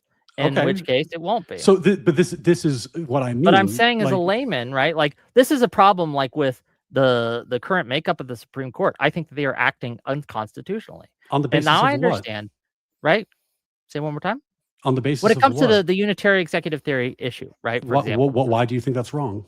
Well, do you think that their decision on birthright citizenship was wrong? I disagreed. Yeah. Yeah. So we can disagree with the Supreme Court. We can, but I'm gonna give a legal reason. I'm asking what yours is. We've had that argument before. Not about birthright citizenship, about unitary executive theory. You said you think it's wrong. Why? Yes, I think unitary executive theory is wrong. And we can, again, if you want to have this specific debate, we can set it up for another time. I don't have the specific. My point is that I know we're not going to have this debate now. My point is that you think it's wrong, but you don't think it's wrong for a legal reason. You think it's wrong because it disagrees with policy I think it's wrong preferences. For a constitutional reason. I think the constitutional reason has provided limits. So, for example, one of the laws that has been written, right? Congress has the power to declare war in the Constitution. Is that correct? Am I right? Yes. Yes. We have carved out a law to allow the president, in order to every 60 days, I believe. What's the War Powers Resolution? Yes. Yes. I think that unfortunately is being abused by our executive, right? Currently. And so we need to limit that. right? We need to limit that. That is a sphere of power that we have given to him through our legislation that I think is wrong, and we should take it away. Okay. I think that the ability, and we can see this now, to just every Yeah. 60 days renew this has been disastrous. Well, Right? it's a stupid law for a variety of reasons, not the least of which is it's probably unconstitutional and almost certainly unenforceable. So it's just kind of silly in that regard. And every president has taken the position that it's unconstitutional. Every president said since it was enacted. All of them take the position that, like, whenever they send in these status reports, all of them write, "I'm sending this to Congress because I want to, not because you can make me," in legalese. Because none of them accept this limit. But the question is what the delegation of military power is between the branches there, and that's more of a gray area than it's a complicated topic, but it's not as simple as you were That's laying why, it out. this is why I think. But my point is that when you talked about unitary executive theory being wrong, you disagreed, but you disagreed not on the basis of having done the analysis. You disagreed on the basis of what your preferred view of the Constitution would be. No, I disagreed on liberal principle grounds. The principle of division of power and limits on state power. That is the bedrock on which I am saying that the executive branch has too much power, is because it has insufficient limits on its ability to enact its will within its spheres. And by and large, who gave the president those powers? The Supreme Court over various years. By and large, it was the legislature when they created all these executive agencies. That too. Right? They yes and no. But yes. When they create an executive agency and then they say, "Executive, thou shalt go out and enforce this law, and here is the funding and tools to do it," you increase the sphere of executive power. Yes, that has been, and I agree with you. That was enabled. That was enabled. Oh yes, I agree. That has been a mistake. Tremendous mistake. That is bad. Yeah. We need to stop that. But the I- problem is I agree. I don't see this happening. I don't see anyone stopping it. Well, the good news for you is that this is why the right cheers on the Department of Education being torn asunder. This is why the right cheers on massive deregulation. This is why This is why the right cheers on the death of Chevron deference. That's not true. This is the reason the right cheers that on is because it centralizes the authority into one man. No. Yes. It centralizes power. It has been let me finish. It's been a goal for years of the right to centralize executive power in a way that allows them not to be deferential to the Department of Education for these other such agencies. They want unitary executive, a single man, to be able to wield these decisions and bypass any kind of check, as much as possible. This has been an illiberal action and sought after, and yes, unfortunately, aided by some people on the left. It is in order to get the ability to enact their will with as little checks as possible. That's what's happened for years. What the right wants is the president to have the executive authority he is entitled to under the Constitution, which is all of it. All of it. It's his authority. They want to centralize authority. That's what they want to do. They want to centralize authority. And this is a problem. And we want to get rid of all these insane expansions of executive authority that largely have been enacted by the left over time that we don't think should exist. But these expansions came with checks, which I agree weren't unconstitutional checks. Again, I agree with you that these weren't sufficient checks, but they came and were given to him with checks for the idea and the express purpose of limiting the sole executive power. And now it didn't work out that way. And who would be wielding the power then? The experts at the agency. I think that people who are experts in the field do better generally with wielding and making those sorts of decisions. And this is the exact argument that Woodrow Wilson made when he ushered in this style of governance, that we should be governed by these benign experts. It happens to be unconstitutional. It happens to be a problematic move away from American liberalism and away No. from the form of government that our founders gave to us. You like it better. And Hold on, no, it's you're fine. No, it's totally fine that you like it better. because I like but like it's because liberalism to work has to have limits on executive authority. Why? The state power. Otherwise, a single individual, a monarch, a tyrant can come in. We fought a war about this, brother. No. Right? To come in and make decisions and ignore the will of those who are governed. Thus, the individual liberties and rights of individuals to have a say in who is making the decisions, right? And who is making the laws, is who is doing these things, is lessened because a single executive can, by fiat, say just whatever, and he has nothing to check them. This is now the checks aren't perfect. The checks aren't perfect, right? Like there's problems with these things. We can fix those problems, I feel. And I can't give you the solution off the top of my head down from heaven. But like I think that the idea that we're going to solve the problem of bureaucratic rule by centralizing all this power in a single hand is anti-liberal. It's anti-liberal. You've missed the thrust. This is the classic leftist.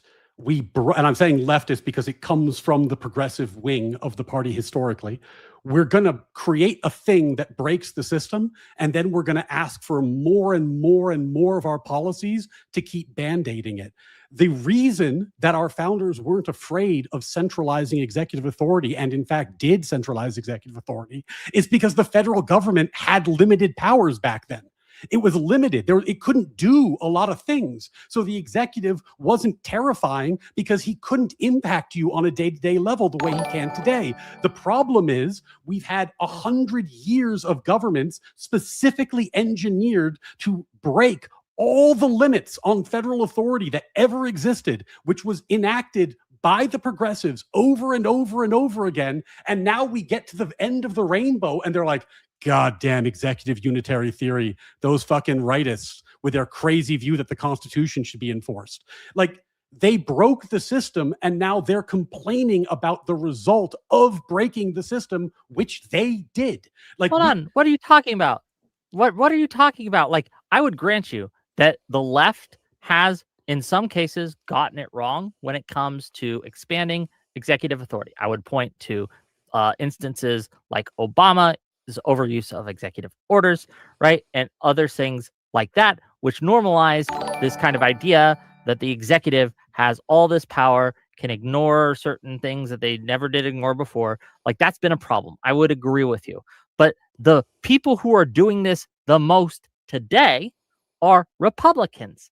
Trump is the king of abusing executive authority in order to go after his political enemies, in order to try to get around and ignore the courts, in order to try to loot the treasury with his scheme to steal, what was it, $10 billion from the IRS and things like that, right? Like, he is abusing executive power in a way that we have not seen. So to point at the left and say, look what Trump's doing, it's the left's fault, I think is missing the forest, right, for the trees. And we can look at the overall thrust of Bush, right, both Bushes, both Bush Sr., both Bush Jr. We look at Reagan, right, and this, again, Reagan's big thing was like getting rid and cutting red tape, getting rid of these bureaucracies and things like that.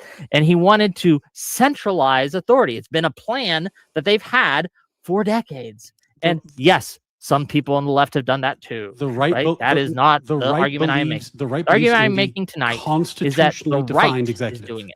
The right believes in the constitutionally defined executive as confirmed as confirmed by the Supreme Court this term multiple times. Until this, they don't. The issue here, Whick, is that the left has historically created enormous expansions of federal and executive authority on the misguided assumption that the experts in charge of these things would always agree with them because they are the truth bearers, and they, as we started this conversation, tend to have a strong grip on the education system.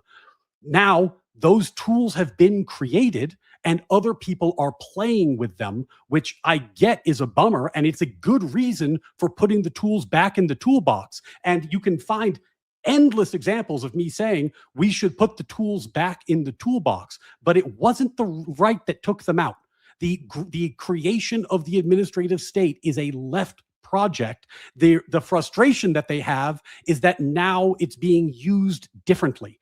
And I would love to have a smaller federal government that was limited and within its constitutional sphere. I would love to revisit some of the horrifying decisions made by FDR and his era. You can say that all day. You can say, I'm not stabbing you, and I can still see the knife going in and out, brother. Like, you could say, I would love it if we put these tools back in the box, but since they're out, we have to use them and expand upon their use and use them even harder than our enemies ever have. We have to continue to do this as a reciprocity to teach the left a lesson. Like, I saw you make that argument with Dev, right? And with, I believe, Pisco, is that you would pack the courts now in order to stop the left from packing the courts, right? No. You would do these things before the left does it to punish them. You're literally making things up and misquoting me, and it's weird because you moderated the debate. I can't find that quote. I can't find that clip of you saying this. That we should pack the courts first. Get on it, gang. No.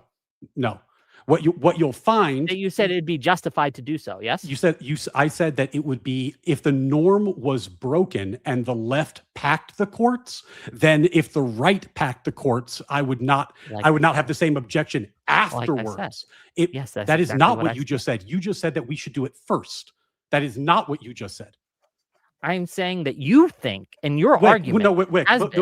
I need you to admit that what you just said was wrong. No, I need you to admit that you just made it up. No, Whick, do we need to go back? We can find the transcript of what you said? We can find the clip of you saying that you think it would be justified for the right to pack the court under certain conditions. You said first, yes or no? I'm going to pull a Pisco. Can we find that clip? Okay, I need the only way that we're going to resolve this is a transcript of what you said to me first. Let's find the transcript. Can we go back and see what Whick actually said this stream? Because I guarantee you, Whick, what you just said to me was that the right should do it first. And I said, no, I never said that because I never did and have been very clear about that point.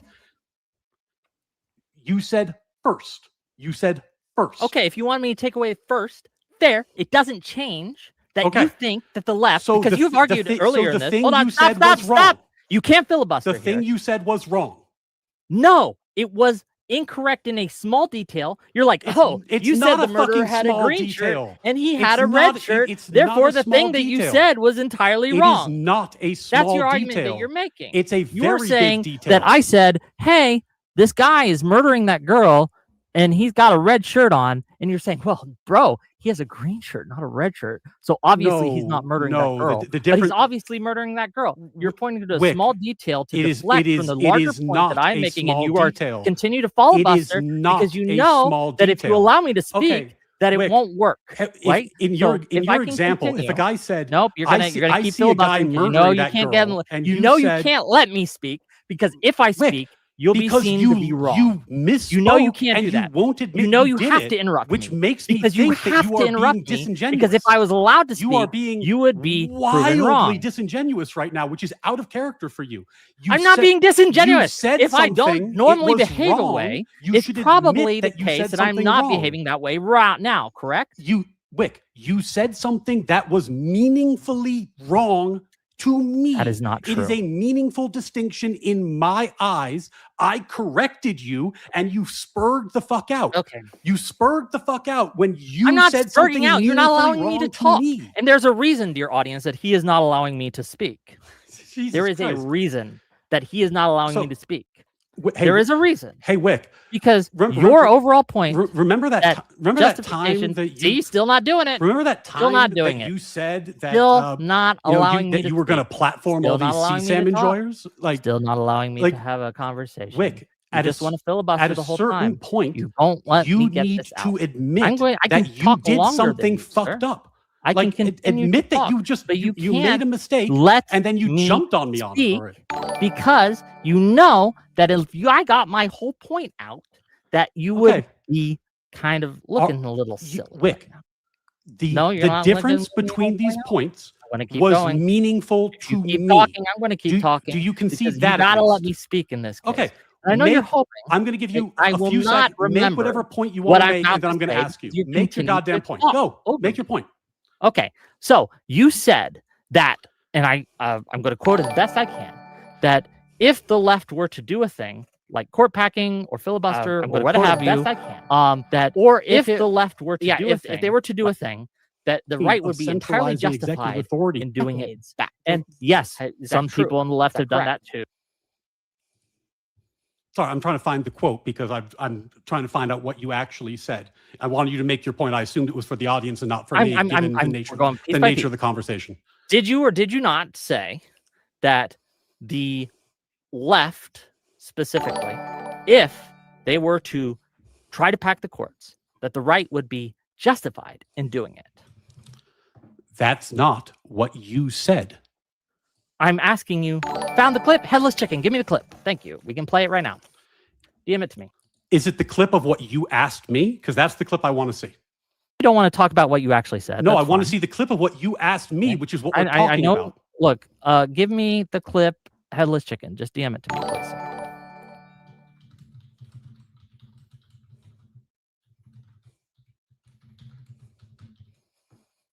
When he gets to me, we'll see.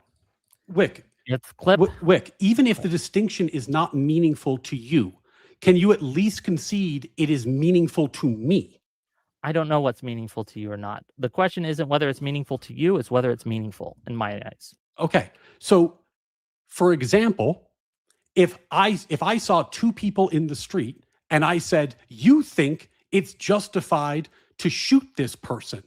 Well, shit, there are situations I do think that's justified. But then you say, it's justified to shoot them first before they did anything forceful or violent. No, that's not what I said. First is really fucking meaningful in this context. So yeah, there is a distinction, Whick, between what you said and what you freaked out about. And would there be a distinction if I said... It's a meaningful distinction. I disagree, and I'll tell you why. I'll use a different analogy. If a man was raping a girl, and then you said, well, damn, if he's raping that girl, I get to rape his daughter or something. Would that be okay? No. Okay, great. We can understand how... Because that's a violation of natural law and not a norm violation. Court packing is a norm violation, Whick. It's a norm violation. It's not a violation. Norm violation that would lead to such a destructive thing that you, again, have said, and I'm going to paraphrase here, that it would destroy the legal system. Okay. Is that a correct paraphrase? Yes. And Whick. Yes. And again, so by advocating let me respond to the point. Indeed. No. It would further destroy the system. The point I made was merely this. I don't think we should do things that usher in the Mad Max Thunderdome. If we're in the Mad Max Thunderdome, the rules change. Once the norm violation occurs, and Whick, this is ridiculous. Hold on. Do you think that it's inappropriate for the left or the right to appoint judges with only 51 votes because it was a historic norm violation? I would like to roll that back. Okay, yes. But do you think it's wrong when they do it today? Yes. I said that before when you asked me. I think it is a norm violation. In such a case that has led to a tit for tat race to the bottom, where we are having a huge issue, and one side has to say no and stop it. So when the next time the Democrats get power, your position is they should voluntarily not appoint any judge to any position unless they can get to 60 votes. Of course not. That's because the norm has been broken, right? No, because here, hold. What? Can you repeat what you said? Maybe I misheard. Okay. The norm historically was that you need 60 votes to appoint a judge to any level. That norm has been broken. I don't think, and I don't think you think, that either side should hold themselves to the standard that no longer exists. No, right? I disagree. I think that when we get back into power, when the Democrats back into power, what I would advocate for and what I would like to happen is a return to that norm. I want to reinstitute that rule because that rule I felt was good and protected us from kind of this tyranny of the majority situation where we can just enact justices at a simple majority. Of Okay. 51. By the way, I think that is bad. what I don't have a clip, but one of my chatter went back and found the quote, and he said, "Is that you would pack the courts now in order to stop the left from packing the courts, right? You would do these things before the left does it to punish them," was what you asked me, which I am not in favor of, and that is not a position I've ever taken, But which is why I reacted the way I did.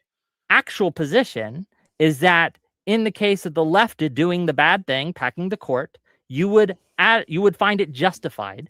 I don't know if you'd advocate it for it. I don't know if you would or not. Okay. But I'm you would find happy it to justified go down this for road. the Can you right just to acknowledge? do it. Can you, before you go down this road, can you acknowledge that is I don't know why you're not answering that my is question. because, Whick, you were incredibly bizarre to me about a thing that you misrepresented It's my not position, bizarre. and then I corrected It's something you. where you're trying to So, paint this Whick, out a small error can you in at least how I admit quoted that you and acting as if that's meaningful. It's not. misrepresented my position?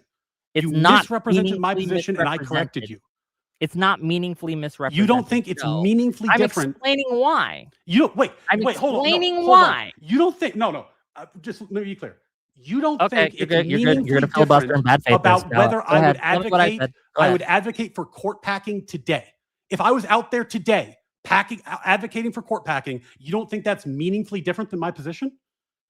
No, because you would be okay with court packing under certain conditions. You just have different conditions than what Josiah does, but you're still in favor of court packing, motherfucker. I'm not in favor of court packing. I am in Are, favor. because you would say it was justified. It would be justified to do if the left did if the norm is Did you gone, say that? if the Yes or norm, no? If the norm is If the violated, left yes. packs If the court, if the norm is would you gone, be the norm in is favor gone. of If or the, justify I've answered the the question right packing 5 the court? times. You want me to answer it again? Yes, Okay. clearly. If the norm is gone, then the norm is gone. The norm, we do not hold anybody to that standard in any circumstance, that they have to maintain norms that no longer exist. And that's So why yes, the answer is yes. And that's why I asked you, advocate for court packing under certain conditions. that's why I asked you about the fact that both parties appoint judges with 51 votes now, and we understand that that is part of the game because the norm no longer exists. That's why I fight to preserve the norm, because once it's gone, baby. It's gone. But it would not be. No, I disagree with that. And I think that this is why it's not a meaningful difference. I think it's meaningfully the same, functionally the same. If you advocate for court packing under certain conditions, you just have a different set of conditions. Okay. My advocacy is that if the right were to pack the court, if Trump were to come down to say, we're going to pack the court, baby, I don't think that the left should retaliate. I think that the left should revert it. I think that the left should unpack the court, right? That is my advocacy, not for continuing on that route and doing that thing, but to do the opposite and to restore the norm and establish the norm. That's what where it's not a meaningful difference, whether you want to do it first or second. No. I think that for me, it is a meaningfully the same, right? It is just meaningless. Well, right? You just want to, you're a court packer. You just want to pack it under different conditions. First of all, changing the composition of the court is court packing. So reversing it is a form of court packing. Oh, you would never. Changing the composition of the court. In which case, if you change the number of seats on the Supreme Court, that is the classic definition of court packing. So what you're saying is that if the right were to pack the court and add 4 more justices, and the left were to undo that, the left would also be packing the court? Yes, that would be court packing, Okay, which you said that you would be opposed to in any circumstance.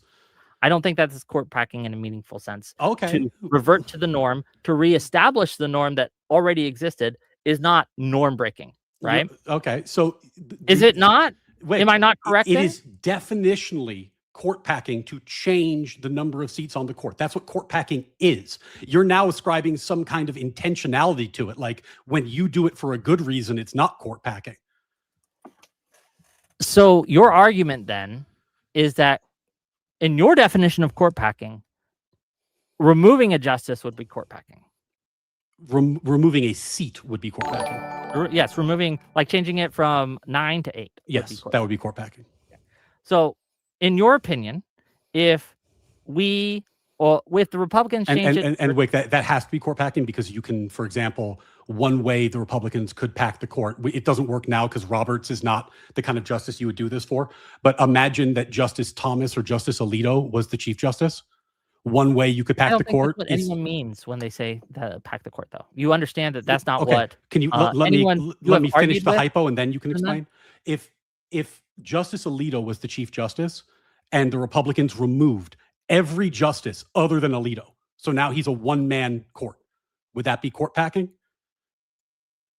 Justice Alito gets to make every decision for the Supreme Court. Of the court, but I wouldn't call it court packing. I would call it fundamentally altering. There would be another word that I would use. Court packing implies, and this is how it's always been used, to be clear, right? You laugh at me, but when FDR threatened to pack the court, did he threaten to take away justices? No, he threatened to add.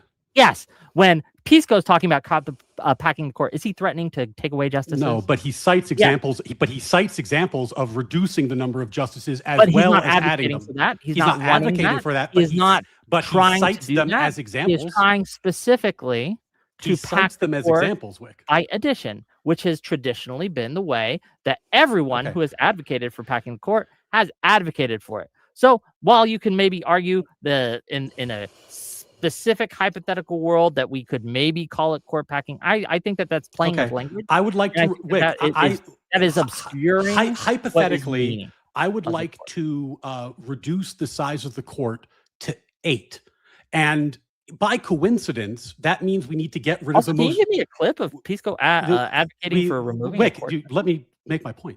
By coincidence, we are going to, when we reduce it to 8, we have to get rid of the most recently tenured justice, of course, which means Justice Jackson is gone. Would that be court packing? No, I think there'd be a reorganization. Okay, so if the right eliminated Justice Jackson's seat, that would not be court packing in your view. It would be bad. It'd be reorganization. Okay, well, I mean, I guess you can define it however you want to define it. Play with language. We can talk about the fucking shmew if you want. And you make it harder to communicate when you obscure the meaning of the words. When the word that we obviously know, as everyone has advocated, that court packing, and every example that we can cite of anyone advocating for court packing is advocating to add justices to the court. It's to change the number of seats for a political purpose. No.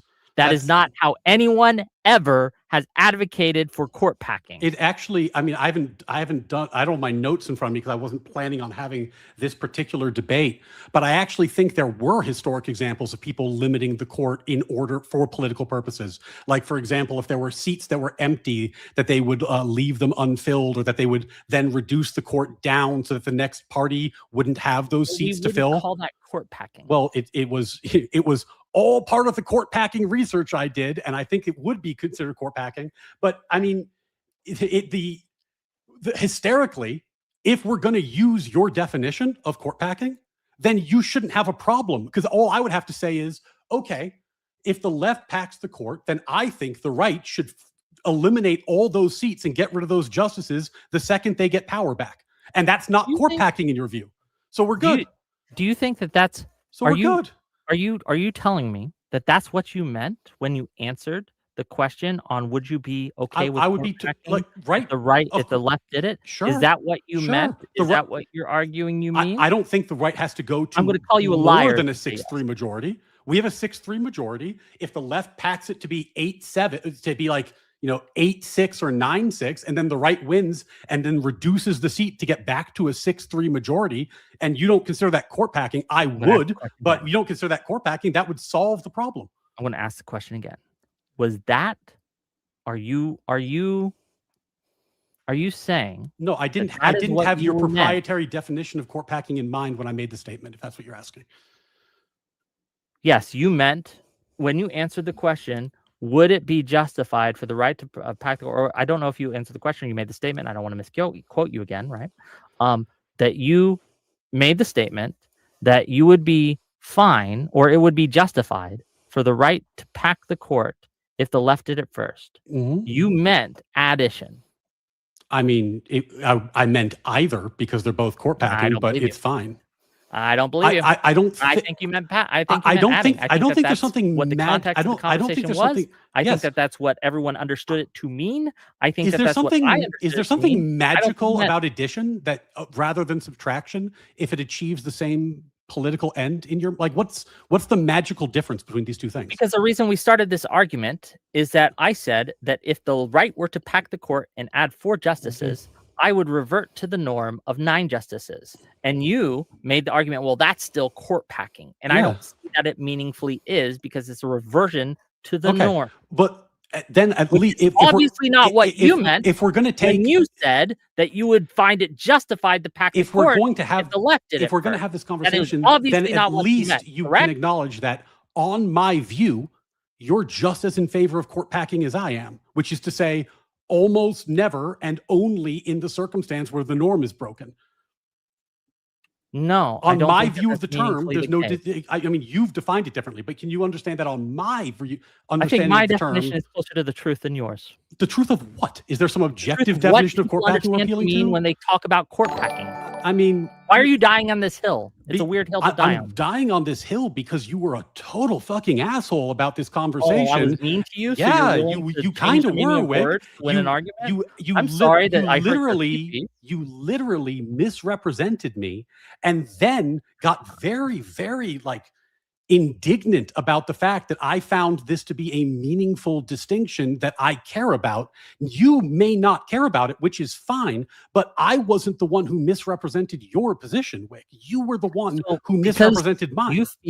because you feel I misrepresented your position, you are now trying to claim that me saying that I think that we should revert to the norm if the right were to pack the court and make it 13, 20, whatever, that we should revert it to the norm of 9, that is court packing in the way that you meant court packing when you answered the question or you made the statement that if the left were to pack the court, it would be justified for the right to pack the court in retaliation. Yeah, because I don't think if the left meant. packed the court, the right would be justified in packing the court to regain the conservative majority it currently holds, or originalist majority, be a better way of putting it. You could do that with addition or subtraction.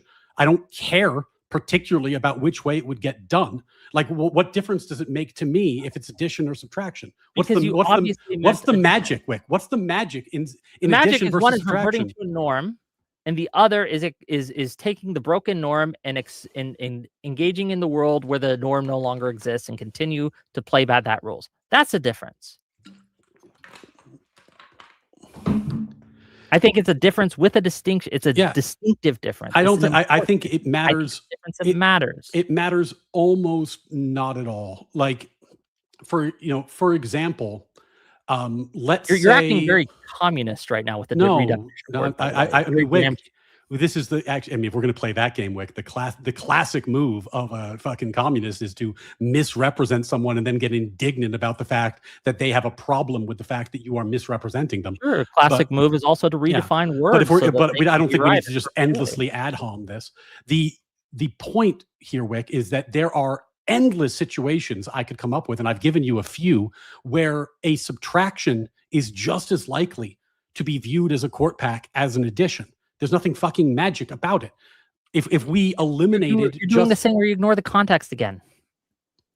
And I know you're smarter than this. No, it's I know you're smarter than this. Context, what makes me wonder why you're doing this. It's context that is specific to your proprietary definition. It doesn't matter to mine. Definition. Here, we can pull it if you like.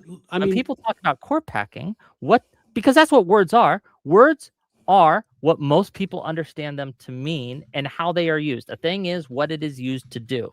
When people talk about court packing, when people advocate for court packing, the examples we have of presidents threatening to pack the court are every single one, about addition. Okay, wait, right? Let's make this as obvious as possible. If the right tomorrow eliminated every seat on the Supreme Court and then restored it to 9, meaning they get to appoint 9 justices, would that be court packing? Reorganization of the court. That's not court. It's not court. On your view, it's not court packing if the right eliminates every seat and then gets a 9-0 majority. That's not court packing.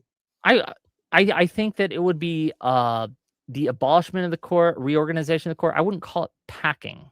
All right. Well, I disagree with, for example, if you're going if to you want call to that, fucking talk about dying on hills, we can leave it at that. I think there's nothing more I need to talk about on this topic.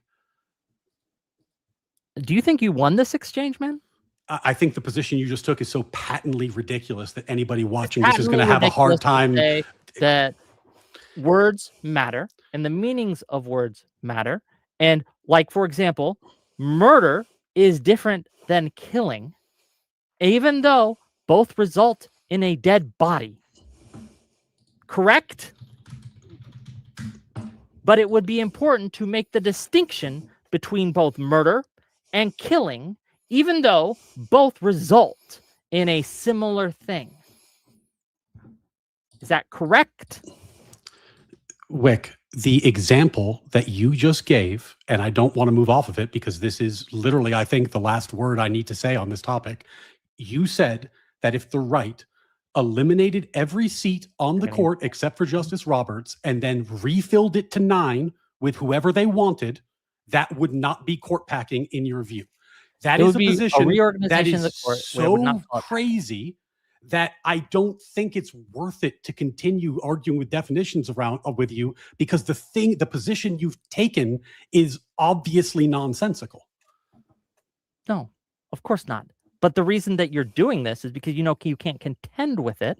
And so you're trying to frame it as, I can just call it crazy, and that's all I need to do, and try to hand wave the need to actually support your positions here because you can't.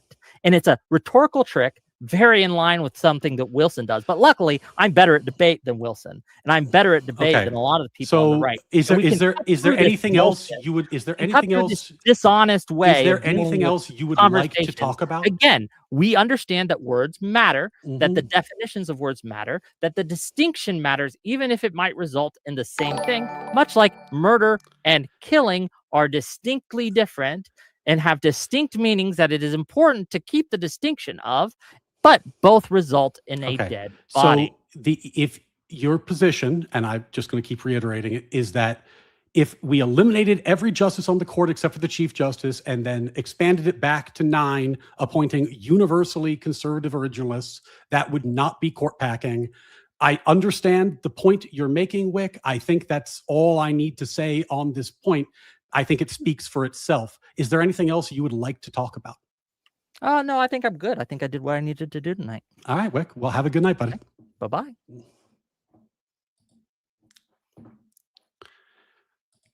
Holy crap.